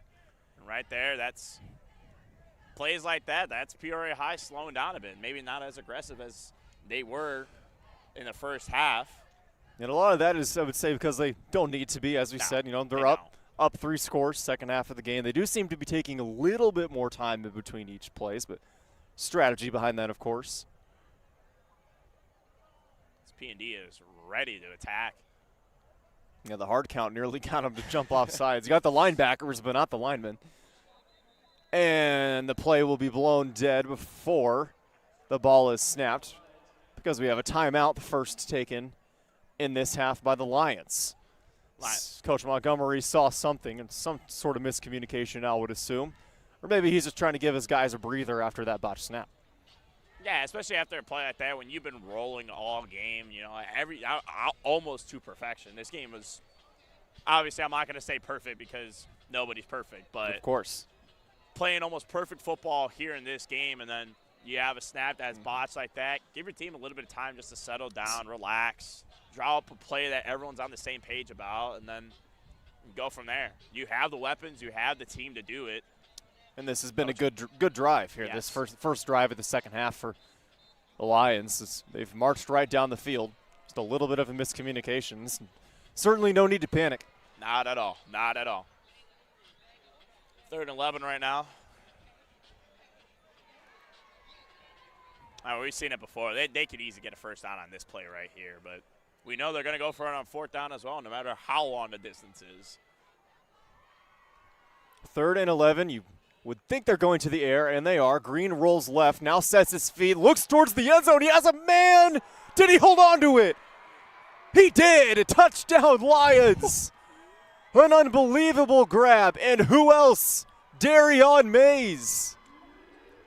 Give him the player of the game right now. That is a big play right there for the Peoria High Lions on this offensive drive. We talk about trying to get that momentum back, get there, or reset after that botched snap, and they were able to do it right there. Breon Green to Mays has been the connection of this game. Both of them playing at an elite level, but and Breon Green, before the season started, he said felt like Darion Mays didn't get a lot of playing time on offense last year, but feels like he's going to stand out and be a good performer this year. Yeah, I would say so. I think he's so right. So far, so good. I think Breon Green nailed that. He nailed that pass, too, into the outstretched arms of Mays. And that quote right there, talking about your teammates at a level, having that confidence right there.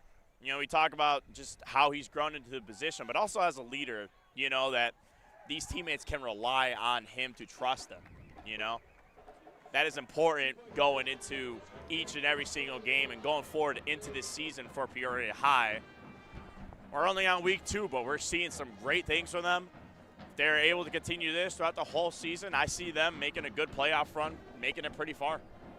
And take another look at that touchdown there, just letting the ball fly. Mays didn't have it initially, but beautiful concentration to hold on to that football and not go flying out of bounds before you have full possession. And he flexes those muscles, and he should be. What a game from the receiver. And 34-7. Now the Lions, I thought, 3rd and 11 with, all the strategy that we talked about in this second half. I thought they were going, quick hitter, maybe wide receiver screen, maybe a QB keeper to try to cut. Because, they always go for it a 4th down, try to make it like a 4th and 4, 4th and 3. Nope. I'm just going to throw it to the end zone. And again, that's just what we talk about. They always have something up their sleeve, this Lions offense.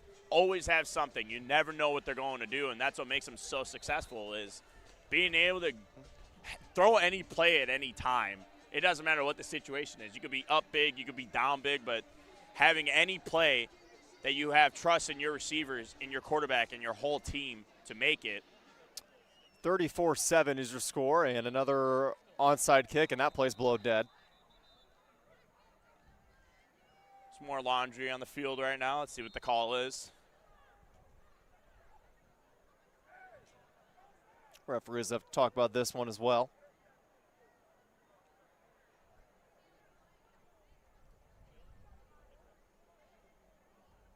How hard do you think it is to be a referee? In a game like this, impossible with how tight everything is, how aggressive everybody is, and it's a big environment, especially around here. Like Central Illinois high school football is no joke.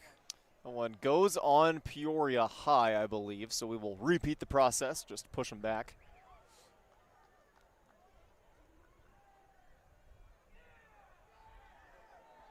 Yeah, out of all the sports to referee, football might be my last choice. I don't think I would be very good. I've umpired a few baseball games, little league games. That was pretty easy, but I don't think I can do football. Even junior football would be hard to do. So indeed. So 2 penalties on the play will push this Peoria High kickoff back to the 20. So wow. I honestly wonder if they're still going to go, if Coach Montgomery's still going to go with the onside kick, because the Peoria Notre Dame recovers it. I mean, they're going to be, what, the 30, the 40 at worst? Yeah. They're probably closer to the 30, which is beautiful field position for them to respond to that touchdown they just gave up. I feel like they're gonna go for the onside kick. We will see. They've never not done it, to my knowledge. And it's kind of a little squib kick, maybe intended to be onside, but a nice recovery again. Take it in between, push them back a little bit further than a regular onside kick, but still have a chance to maybe recover the football if you are Peoria High. Nonetheless, now Peoria Notre Dame is at the 40-yard line. Good field position heading into this possession, and a good drive last time out. If they can just repeat what they did last time, they're going to be in the end zone in a minute. 7:45 to go in the third quarter, and the Lions lead the Irish in a Peoria showdown, 34-7.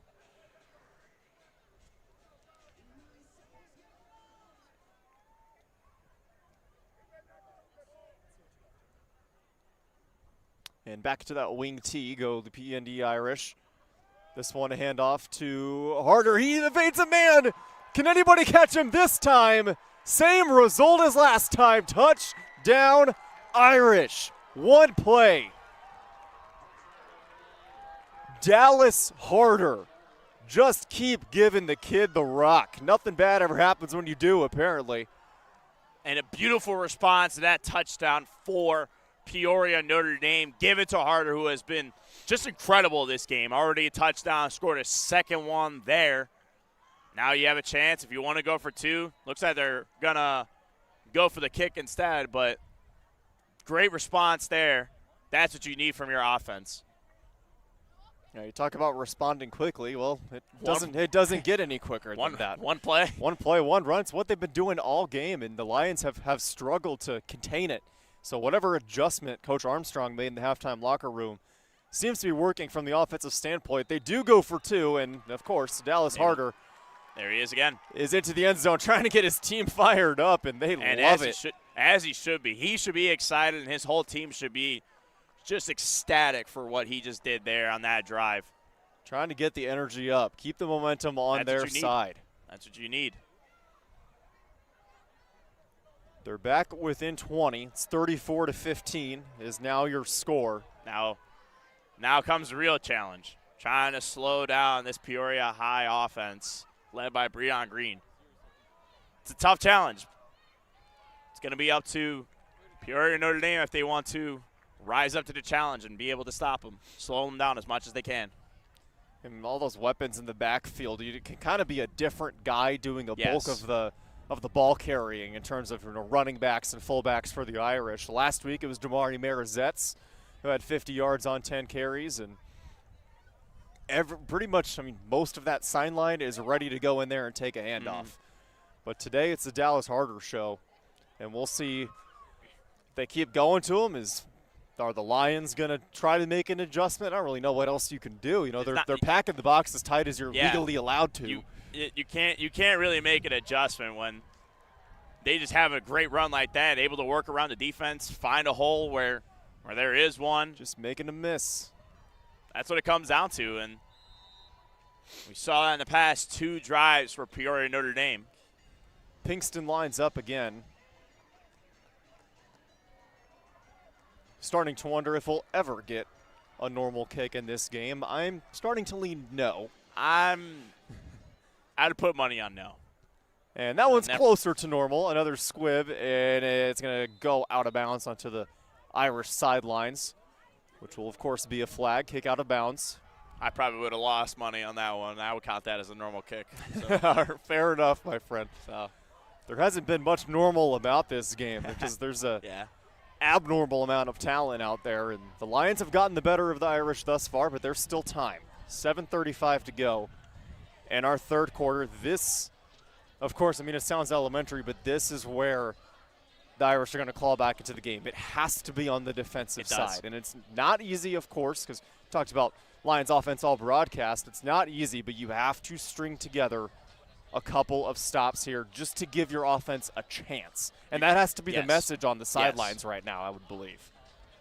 It really comes down to the defense right now, trying to slow down this aggressive offense that the Lions have. You're not going to get it all back in one possession, offense or defense, but you got to give yourselves a chance. And one step at a time, that's all it takes. Chip away, chip away. Breon Green back at the helm of the Lions offense, hands to Pollard, who dances through a couple defenders and gets onto the opposite side of the field, a gain of about 15. But again, it's a tough challenge when you got Pollard and Green in the backfield right there. Pollard able to find some space, get out there, get an easy first down and some extra. Lions are set up pretty nicely for a drive right now. I wouldn't be shocked if Breon Green uses his arm, maybe tries to find Mays again. They like to do that a lot on first down. We've seen it. In this situation, up by 19, we'll see if they risk that, throwing an incompletion, stopping the clock, but probably not too worried about that right now. But they do go back to the ground, though, and another big gain. I think he got the first down. That time, it was Deshaun Anderson-Davis, the ball carrier. I believe his first carry of the game. That was a good way to make a first impression. Haven't heard his name much, but finally is able to get his touch, goes out there, gets a first down for his team. The Lions are rolling right now, 2 quick first downs on 2 plays. It's just punch, counter punch so far in this third quarter, and that is going the way of the Lions due to how that first half went. Peoria Notre Dame's trying everything that they can to slow down this offense, but again, it's a challenge. It's probably one of the hardest things they can do in their schedule going forward is trying to slow down this offense specifically. Tatarian Pollard picked up about 6 on that handoff. Only down by a few possessions. If you're able to get a takeaway, maybe you get a fumble recovery or something. It's all about finding a way to win a game.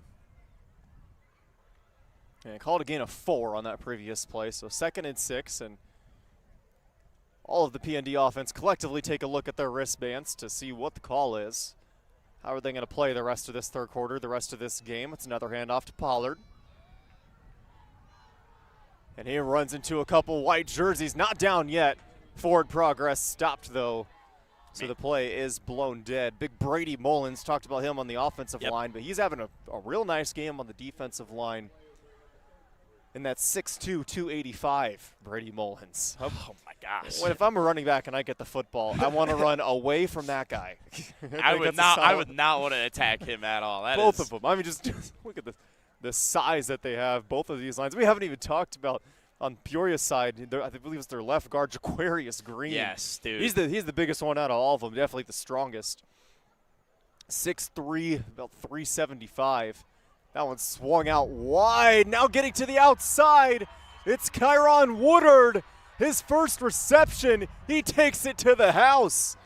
And the Lions visit the end zone once more. And there's that depth there for the Lions offense. Able to find Woodard there. Go out there. Find an open man. Let him make a play. He used his speed to find the edge, get past the defenders, and score an easy 6 for his team. And it's been Rayford and Darion Mays, of course, have been doing a bulk of the receiving. But Woodard, was another key returner in this wide receiver room, looking to replace some of the guys they lost. And ran a beautiful route. He was ready for it. puts the squeeze on it and didn't see much ahead of him. He takes it to the house. Another 2-point conversion attempt. Breon Green, does he have anybody? Yes, he does. Another 2-point conversion is good. That time, Melvin Jenkins, who's had himself a nice, quieter but nice game as well. 42-15.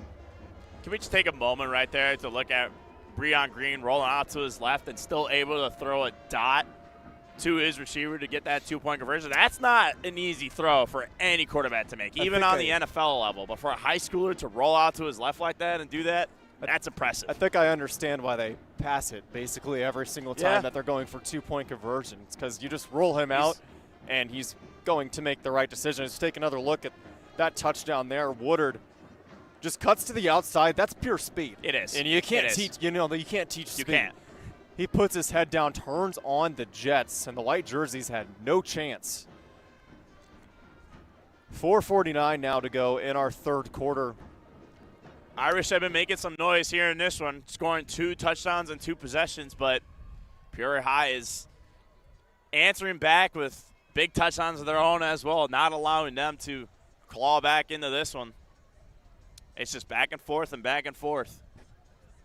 Irish, the season, before season started, Coach Armstrong said he wanted to improve on this side of the ball. Mm-hmm. And, they've struggled here tonight, but, it's he gets one of the better offenses in the state, of course, and only week 2. So plenty of time to turn things around. And even if you don't win this game, you could make this a closer score and roll into next week with a little bit more momentum on your side. Yes, at the end of the day, you're playing a really good team, and it's no matter what the score is, you just gotta tip your cap if they beat you. That's just how the game is played. But there are always positives to look at whenever you're in the game. I mean, you see how they came out here in this second half and scored 2 quick touchdowns, get that run game going again, and those are the adjustments that need to be made, especially going forward in this season. They couldn't really get much started in that first half, but maybe there in week 3 they're able to start off hot, get that run game going, maybe a couple play action passes, put up 20 points in that first half. Now you're in a position where you could keep a game close and beat anyone. So there's a lot of positives to look at here in this one. BND lines up for the kickoff, and no matter what happens, I don't think you can be too angry. This is a matchup, as we talked about earlier, this is a matchup that Peoria High has owned over the last decade. Yes. Lots of really, really big numbers. Yes. Some of them were blowouts, some of them were very close, but the Lions always seem to come out on top. And looks like that's going to happen here tonight, but crazier things have happened. We'll see. There's a handoff there. It was Maxwell, the ball carrier, who's had himself a good game as one of the many ball carriers for the Irish. Lions already tied their score total from last week when they beat Champaign Centennial. Yep.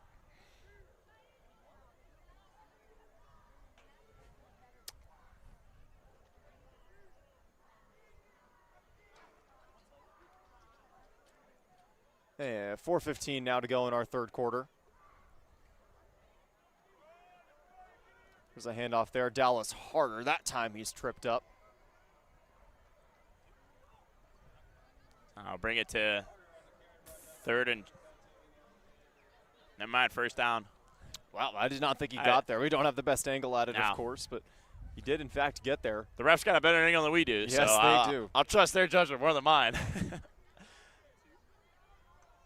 Now they got the first down right now. 4 minutes left here in the third quarter. I want to see what the Irish have up their sleeve right now. And as I said, their offense has been working this whole quarter so far. Come out in the second half, scored 2 quick touchdowns. Send Harder in motion, and who has the football? They handed it off. Inside was the ball dropped. The ball was fumbled. Does Peoria High have it? They say they do, and they do. Wow. So a turnover, a miscommunication. Ball was fumbled in the middle of the scrum, and a defensive tackle for the Lions fell on it. And that is just that's a brutal turnover there. Could be a killer. That's not what you want if you're the Irish right there, but all right, got to put it in the pass. No time to sulk and nope, go force a turnover over your own. They already done it. Yep. once here today. Short-term memory, go out. So we take another look here. Sent the man in motion, and it was just poked out maybe by one of the linemen.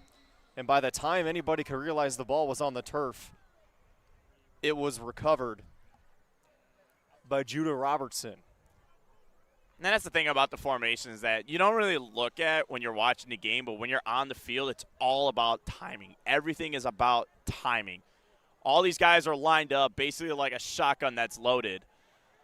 And Green lets that one fly, hit the man in his chest, but he couldn't hold on. It was Darion Mays who maybe got a little bit too far ahead of himself.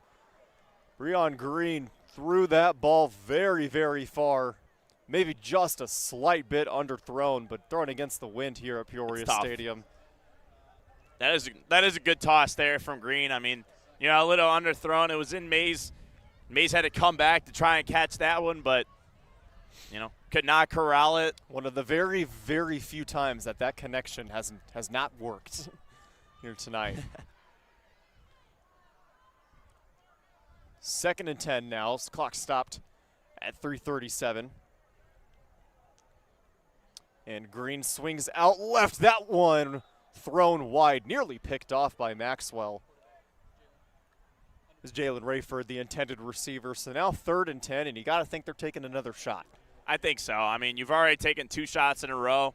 You might as well try to go for it again. I mean, you're a team that's not going to punt on 4th down. Go for it. Try to get the 3rd down conversion. If you don't get it, you're still going to go for it. So we've seen 2 straight incompletions for the Peoria High offense. I think the first time tonight that's happened.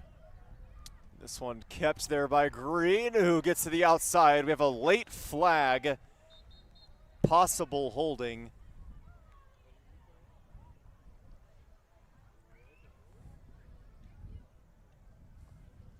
And I believe it was holding. Regardless of what it was on the Lions. So I'll make it 3rd and even longer.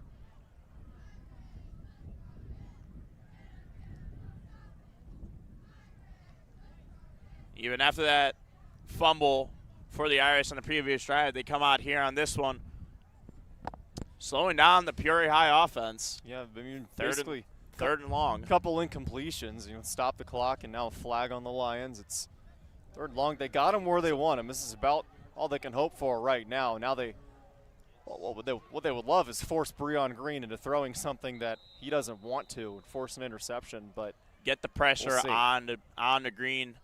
That'll be the key factor for the Irish here on this drive. And this play right here, if the D-line can get in, put some pressure on him, force him to throw a pass that he doesn't want to. Just good blocking drops there. Back, looking deep. Now he lets it fly, and just a tad bit overthrown. It was Melvin Jenkins, the intended receiver. Good tight defense from Maxwell for the Irish. It's now 4th and 15 right now for the Lions. You got to see what they're going to go for it. Again, this is a team that never punts, ever. So we'll have to see what happens.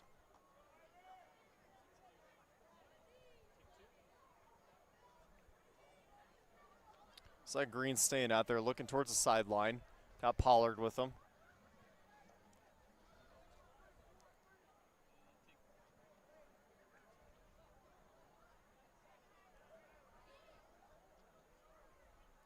Everyone's ready to go on a 4th and 15. Irish need to stop here. Green rolls out right, and he's going to keep it. Gets plenty of yards, but that's not going to be enough for the 1st down. So the Irish force a turnover on downs and have pretty good field position and really need to start to rack up some quick touchdowns here. And that's the stop that you needed from your defense right there.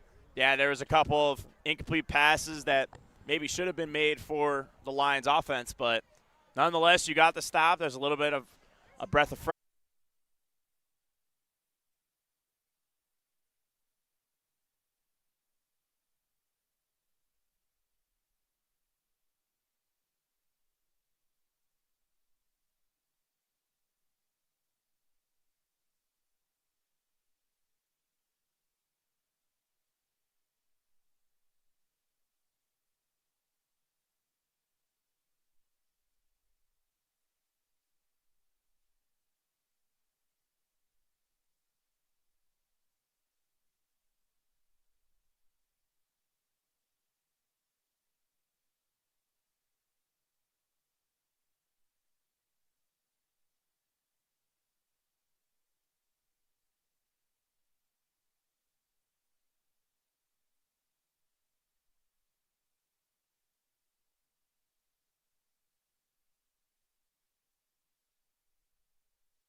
back here as we're still trying to work out some technical difficulties, as we touched on earlier, Gabe. It's week 2 for the broadcasters as well. We got some new systems, trying to bring you the best broadcast possible. I believe it was some kind of power flash or something in the area. Something happened. I don't know. Messed up our systems, which then have to be rebooted, reset, restarted. In the meantime, 42-23 is your score. Dallas Harder, we got deja vu here in the stadium. Dallas Harder took his 3rd touchdown run into the end zone and a successful 2-point conversion later. 42-23 is our score. Yeah, when you look at it from P&D standpoint right now, you scored 23 points in that 3rd quarter, and right now you're only down by 19. If you find a way to slow down Peoria High's offense, if you're able to get in there and, maybe get a turnover or 2 or get a 3 and out or 4 and out, because they will go for it on 4th down. Get a 4 and out, get the ball back as quickly as possible, and let your run game, which has been very efficient here in the second half, continue what it's been doing. You can put together some points on the board and make this really close heading into the final minutes of this game. At the very worst, you want to make the score just look better. So when you go back and look at it, you're reminded of, the 23 points that you scored in the 3rd quarter instead of, the 42 that you've given up. Yeah, exactly. You have to look at the positives in every single game. Some days you're on your A game, some days you're not. But you have to look at the positives and what you can do going into the next week. 4th quarter about to get underway.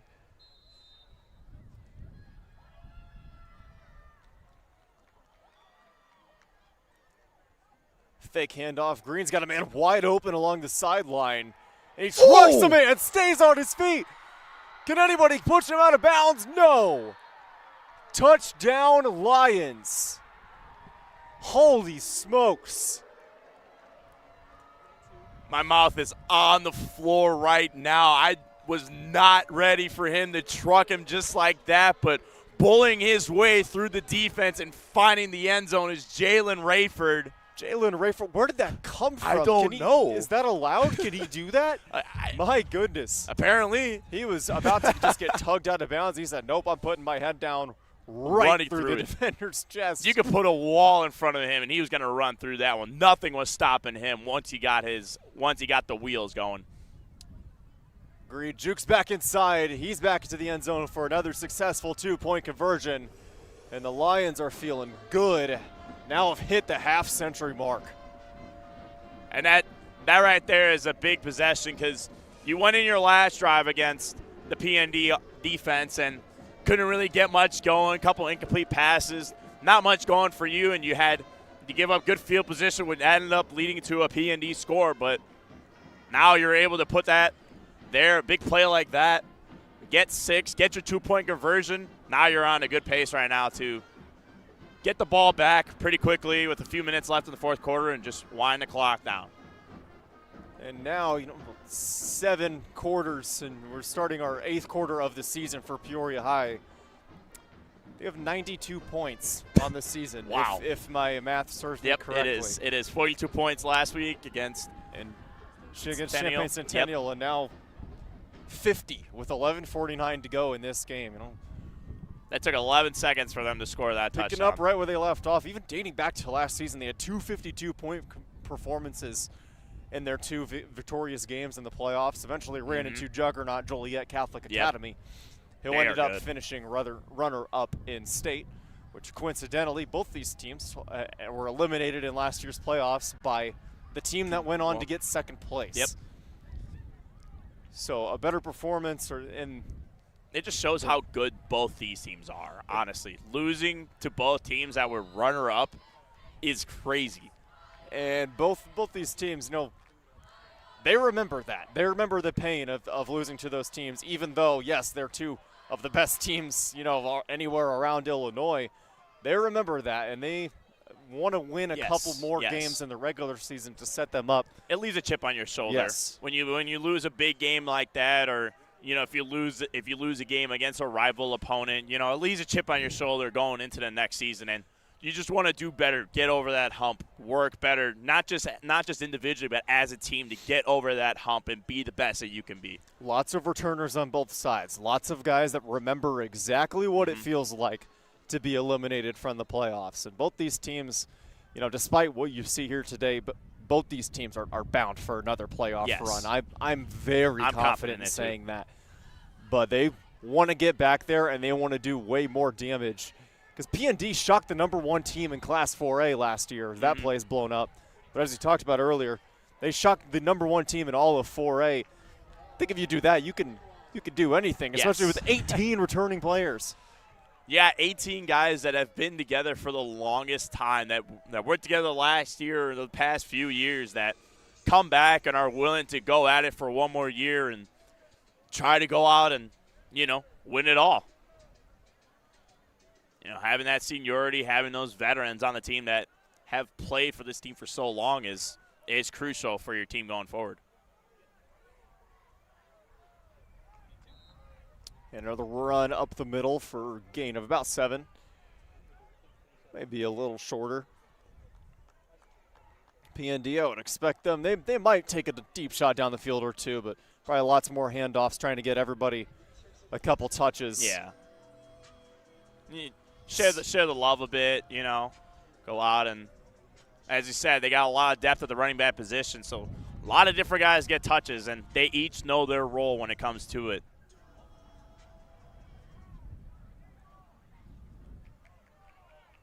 Everyone back in position. 10:20 now to go. Fake handoff to Maxwell, and rolling left, had a man open. And Prabhaz overthrew the intended receiver, who is Luke Prabhaz was the intended receiver, and Zach Prabhaz, as I get my notes mixed up, was the quarterback on that play. Again, lots of moving parts, both these offenses. Yes. He had him wide open, just couldn't. And again, that's a tough throw right there. Throwing on the run, crossbody, trying to get the throw right to your receiver who's wide open. Just floated it right over his head, couldn't connect. Now you got 4th and 6 right now. Haven't found much success on these 3rd or 4th down conversions, but they're maybe going to it'll try be it different again. here. Prabhaz, another deep ball, and that one lands in no man's land. Another turnover on downs. Don't hate the idea. I mean, why not at this point in the game? See what you got. Try out. Do have a some flag more on the play. field. Yes, we do. So. Good eye there, partner.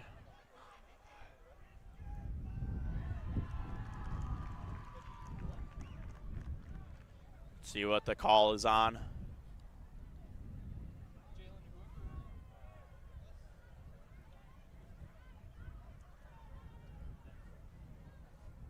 And it's going to go on the defense. So Wow. P&D will keep possession. They stay alive. Indeed they do. Now see if they'll go back to the ground game or if they want to try another play action rollout. Or perhaps something else. I wouldn't be surprised if they go through that play action rollout. The run game has been working, but I think on this possession they'll go for it. It'll move P&D into Lions territory just across the 50 and a fresh set of downs.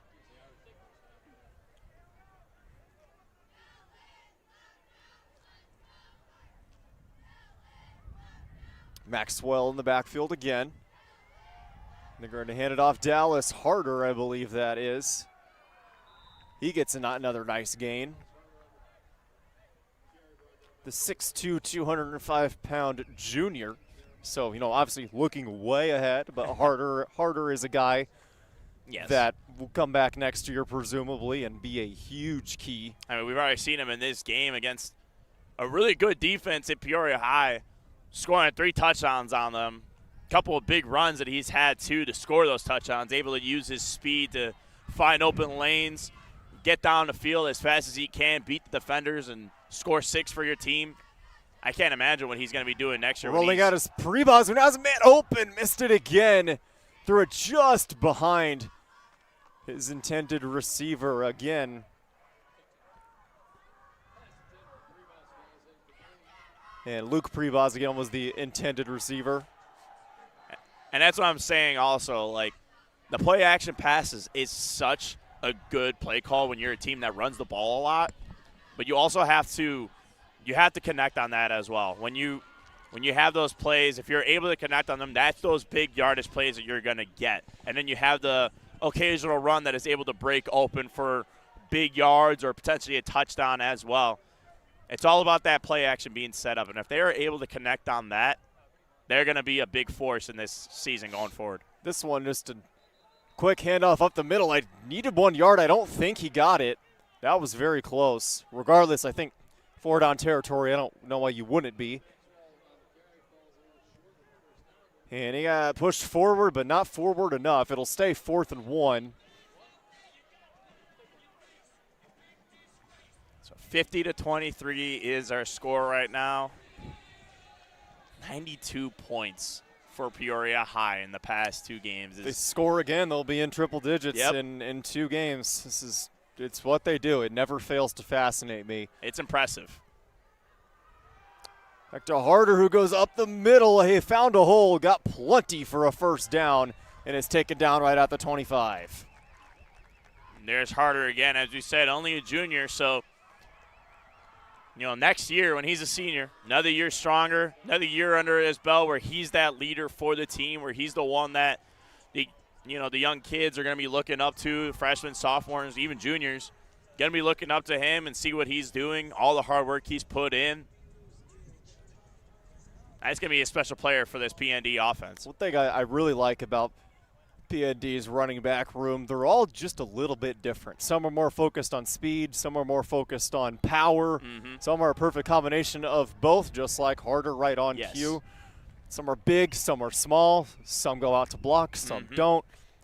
Just a lot of things that you can backs, do. Yeah, like guys are not scared to go run out in the flat or run and go and see what they could do with their hands as well, but they get it done with their legs. It's a lot of fun looking at PND play the game and seeing what kind of play calls they bring out. All these design runs that we talked about where, the QB can run it, fullback keeps it there. And there's Benjamin Lutz, who's had a pretty solid game defensively. Gets a nice carry there to move the chains once again.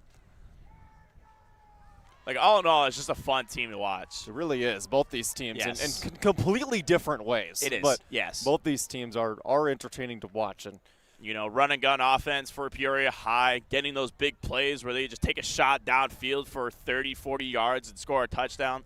P&D with all these design runs where you never know where the ball is going to go. So you're being left in who has the ball, who has it. So flag on that one, and we have offsides on Peoria High. So a break for PND. They inch closer and closer to their next touchdown.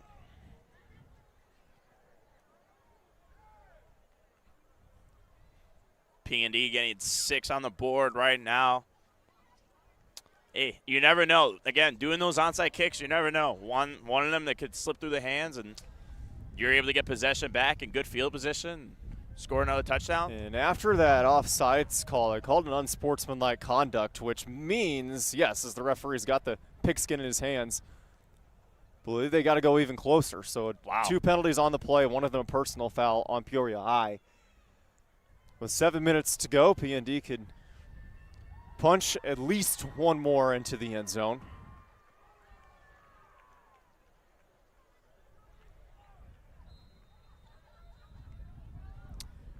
And whistle comes out, and we have a timeout taken by the Irish. And the one thing I will give props to PND for, you can see that, there's 50 points on the board, and you look at it and you're like, man, we gave up a lot of points, but they don't quit. They never gave up. They came out here in the second half, continued going at it. They could have easily put their heads down and just been like, nah, we're not playing this anymore. But props to Peoria Notre Dame and the coaching staff and all their players for continuing to fight. And it is essential. And as we have a second here, I'd like to thank our sponsors once more. First, American Outdoor Services for all your lawn care needs and commercial snow removal needs. Contact American Outdoor Services at 309-840-5627. They're back-to-back Week 25 Viewers' Choice Award winners these last couple of years. And Clutch Sports Media Overtime for more coverage of Central Illinois high school sports, from feature stories to expert analysis from our entire team of experts. CSM Overtime is the best way to stay up to date with your favorite Central Illinois school. I'd like to thank all of our sponsors that help make this broadcast and others like it in the future possible. Yes.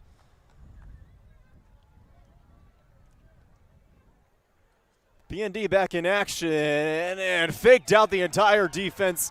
Give it to Dallas Harder. Count them up. 1, 2, 3, 4 touchdown runs for the junior running back. Man, what an amazing game for Harder today. I mean, 4 touchdowns in the game. This is honestly kind of a legacy game for him almost. I mean, it's kind of reminiscent of when you and I commentated at the Hillcrest playoff game. Yeah, right here. Year Yeah, at this Peoria stadium. High Yes. hosted Hillcrest, and we had players from both sides. Tarion Yes. Pollard had a wonderful Yes. game. That one, lots of superstars. And did he get there for the 2-point conversion? I think he did. Yep. And yes, indeed he did. So just give it right back to the hot hand, punch in 2 more, 50-31, and all of a sudden the score is looking a lot more respectable. It looks a lot better when you look at the scoreboard. 50-31 is, I mean, like I said, it takes a few possessions, that could have went in the first half, few possessions where P&D could have put together, a touchdown here and there where they went at 4 and out, but. And that's just staying locked in. And it goes back to good coaching, Exactly. From Coach Armstrong. He knows his boys, and that's just staying locked in. No matter the score, no matter what you think the outcome is going to be, if they just kind of sulked and let their poor emotions get the best of them, the Irish would be down 60-70 by now, without a doubt in my mind. But instead, it's only 19. Yeah, this is. And it may be a quick turnover and another quick touchdown. Who knows? You get the onside kick again. Indeed. You never know. I mean, there's still seven minutes on the board. Anything can happen in those 7 minutes. So, but props to P&D for their resilience to just stay locked in the entire game. That's something to look upon. No matter what the outcome of this game, if you win or lose, to stay into this game, continue fighting. That's going to go a long way for the rest of the season when you know that you played a high-caliber team like Peoria High. One of the best in the state. And you were able to put 31 points on them in the second half. That's impressive. And this team's loaded with athletes. But Peoria High, I think when you just look at the bare bones of it, how many guys do they have that could be all-conference first team? I mean, Rayford, Darion Mays, Jaquarius Green. Yes. Breon Green, of course, Datarion Pollard. I mean, this is a team that's no stranger to deep playoff runs and sending guys to all-conference first teams. But it's a good team. It's a good conference, too, with the Normal West, Normal Community, obviously Peoria High, Peoria Notre Dame. It's a very good team, just all around. And it has me excited that this is only week 2. I know. Dave, so much entertaining football.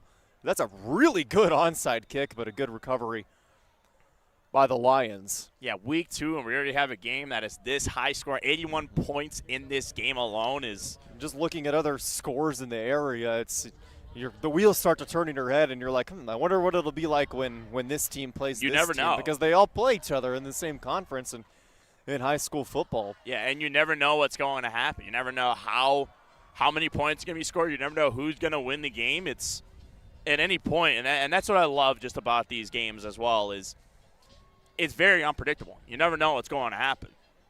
Incredibly unpredictable. It's one of the great things about sports in general. Speaking of Normal West, Normal Community leads that game 32-14. So it looks like the Ironmen are going to pull out another Chili Bowl victory.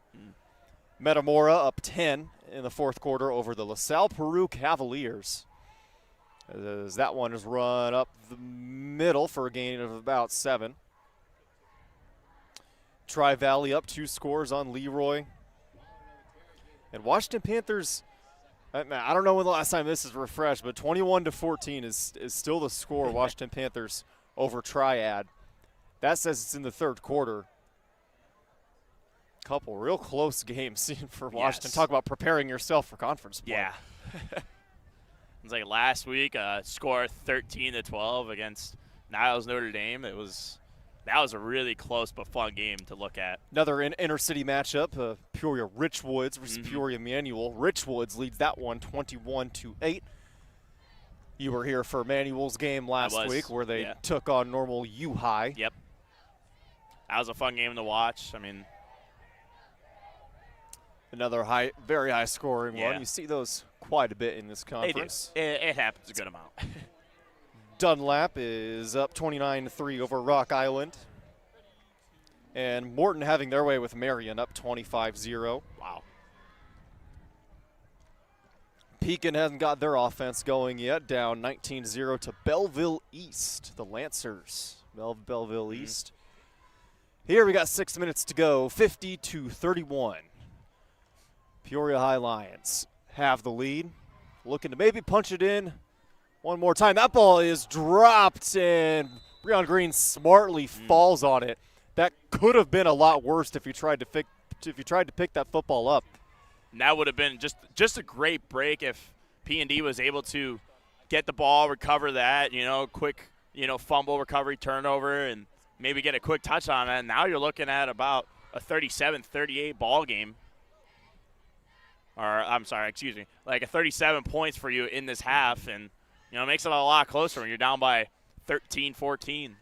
P&D has, according to the scoreboard, all 3 timeouts remaining.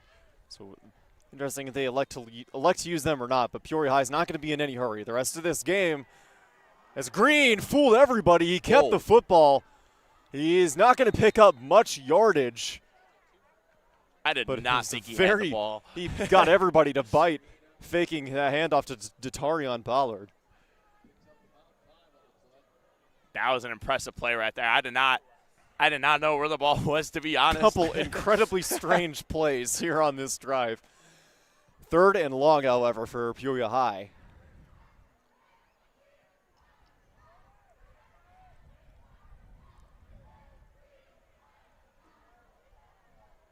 Third and 12. Probably go to the air here, I would imagine, unless you just want to keep it on the ground, chew as much clock as possible. But we know how aggressive the Lions like to be. the completion rate, I haven't been keeping track, but the completion rate for Breon Green, it's got to be in the 80s. It was. There's one right there, right on cue.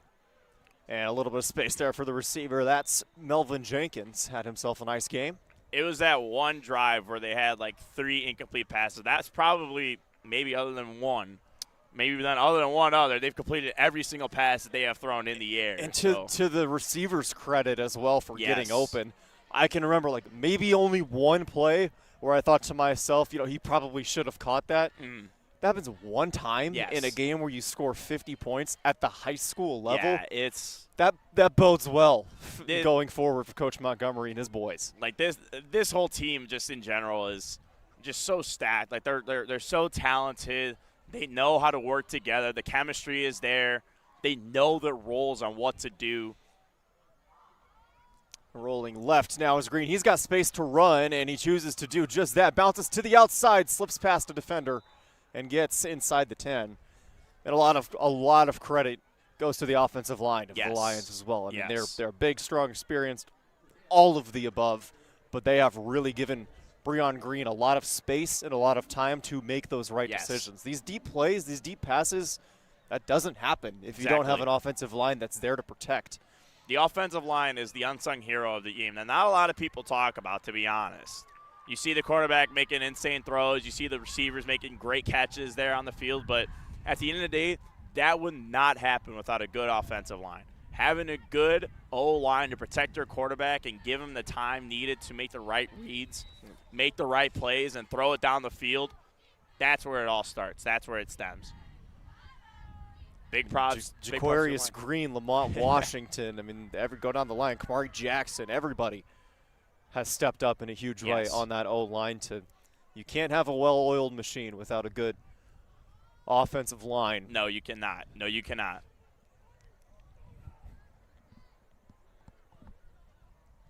I think you know a thing or two about watching struggling football teams who don't have a good O-line as a Chicago Bears fan. Okay. I don't need that one there, Dalton. Come on. We were both thinking it. I know. That one hit too hard. We only have 3 minutes to go, Gabe. I have to take a shot at your Bears at some point. All right. Peoria High's taking another shot at the end zone, and running right into said end zone is Breon Green. 56-31.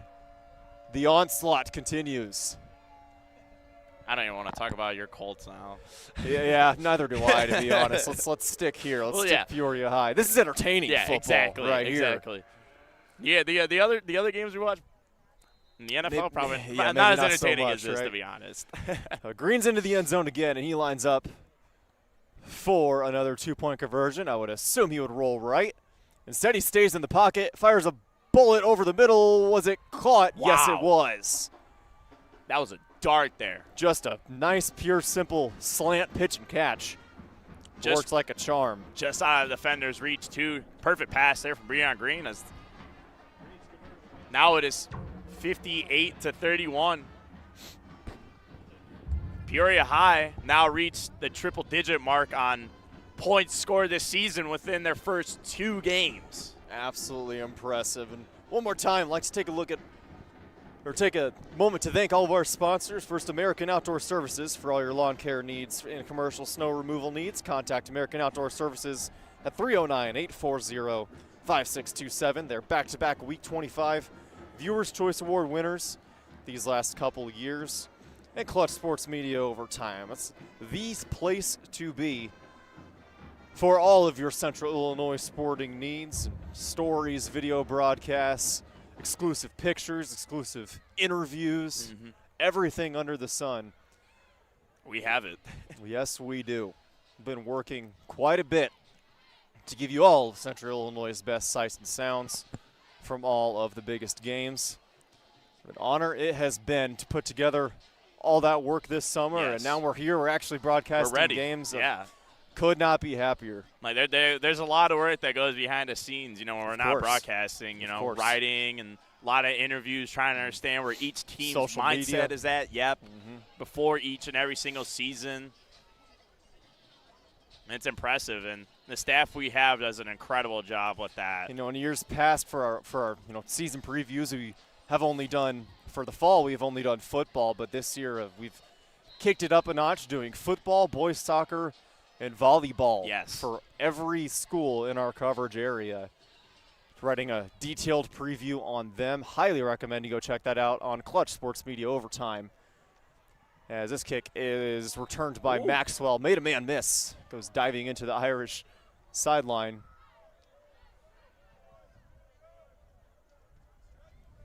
58-31.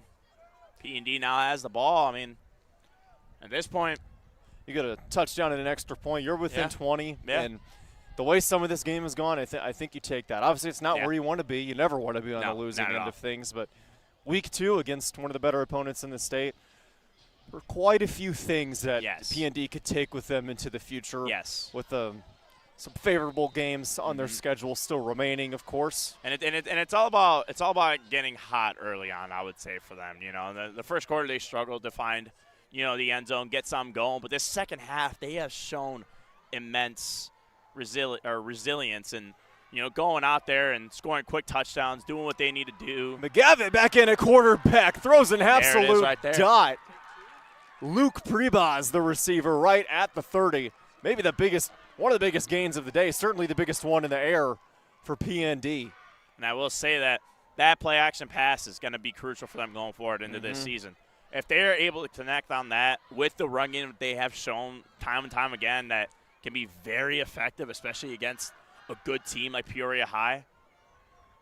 If they get that play-action down, get a few passes to connect and, score a few touchdowns, get a big chunk of yardage, that's all they're going to need to succeed going into the season. Especially the secondaries that they play here in the future. They're not going to have all of their secondary being seniors like Peoria High, so that will work in their favor. You can kind of expose a couple more areas of the opposition's defense.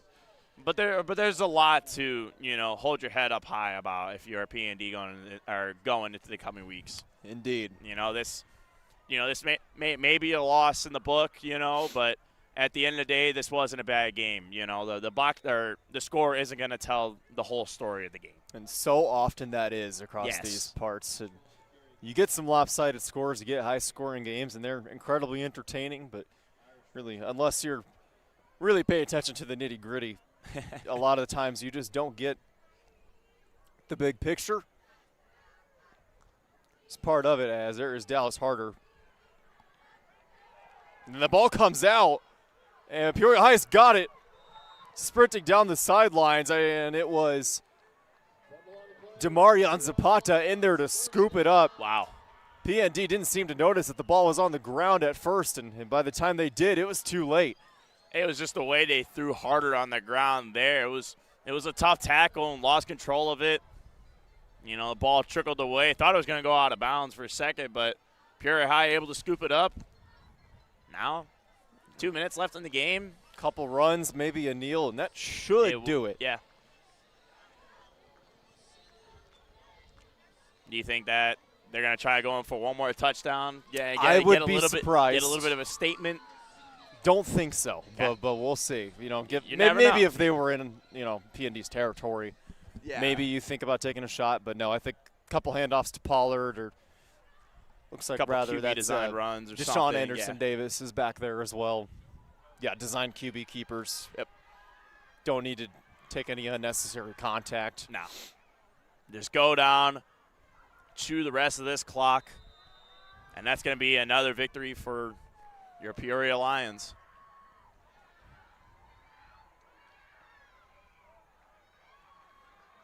Exactly what run they're out to gonna the do. outside as the flag comes in. Probably holding. Indeed, it That's what I was. would. Yep. Whenever you see the flag go out on a If it's anywhere near the offensive line or the line of scrimmage, rather, it's holding usually. yeah. It's an easy penalty to commit, so can't really say I blame them. It's probably the most common one, and Certainly, Yeah. think it's got to be. yeah. 2 minutes and change now as we are about done from Peoria Stadium. Lions will move back following the holding call. I mean, this has been a fun game, you know. Second week here. I don't know if your first broadcast of the year as well. My first, both of commentary ours, of the year. and Yep. coming out here, and we get a big scoring game like this. These are the games that are just so much fun to watch. Good to be back. Yeah, it is. You know, these kids coming out here after, you know, That ball bobbled, rolling out to the right. these kids coming out here after a long, maybe somewhat stressful week of classes and everything, coming out here and playing a little bit of football, scoring a few touchdowns. Can't ask for anything better. And it's a beautiful night out here, too. For the Lions, heading home, with the win.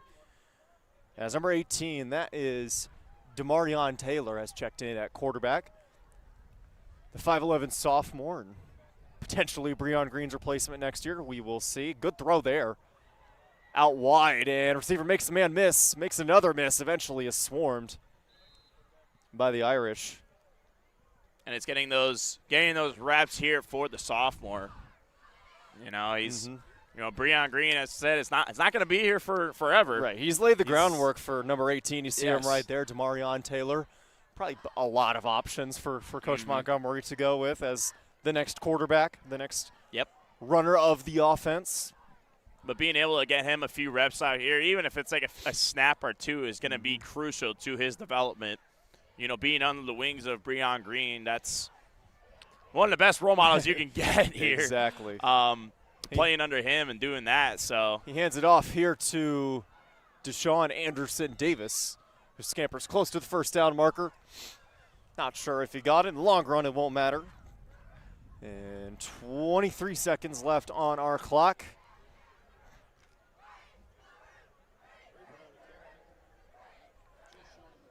And Peoria High looks like they're content with just standing around. I don't think they're going to make them take a knee. So. Don't think the flag is going to come out.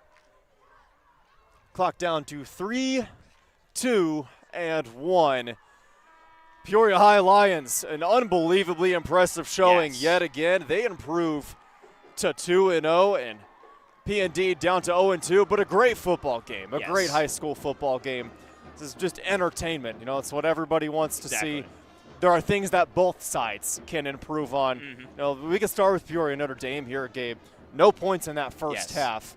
Obviously, it's hard to dig yourself out of that hole against this talented of a team. But 31 points in the second half of any game, impressive. You'll take that. And that, as we talked about so much, that is something they can take with them into the future, you know, when these play these teams that don't have the athletes like Peoria High does. Yeah, you know, exactly. And that's what I was saying, like, no points in that first half. If they come out and they are just again, they're still working on stuff, still early in the season, but they come out, start off the game hot, going out there, score a couple of points. Even if they put up 20, this will be a 58-51 game right now against Peoria High, and one possession game is a lot better than being down by 27. But it certainly is, and P&D could have, like you said earlier, could have kind of buried their heads, sulked a little bit. This would have been a lot uglier.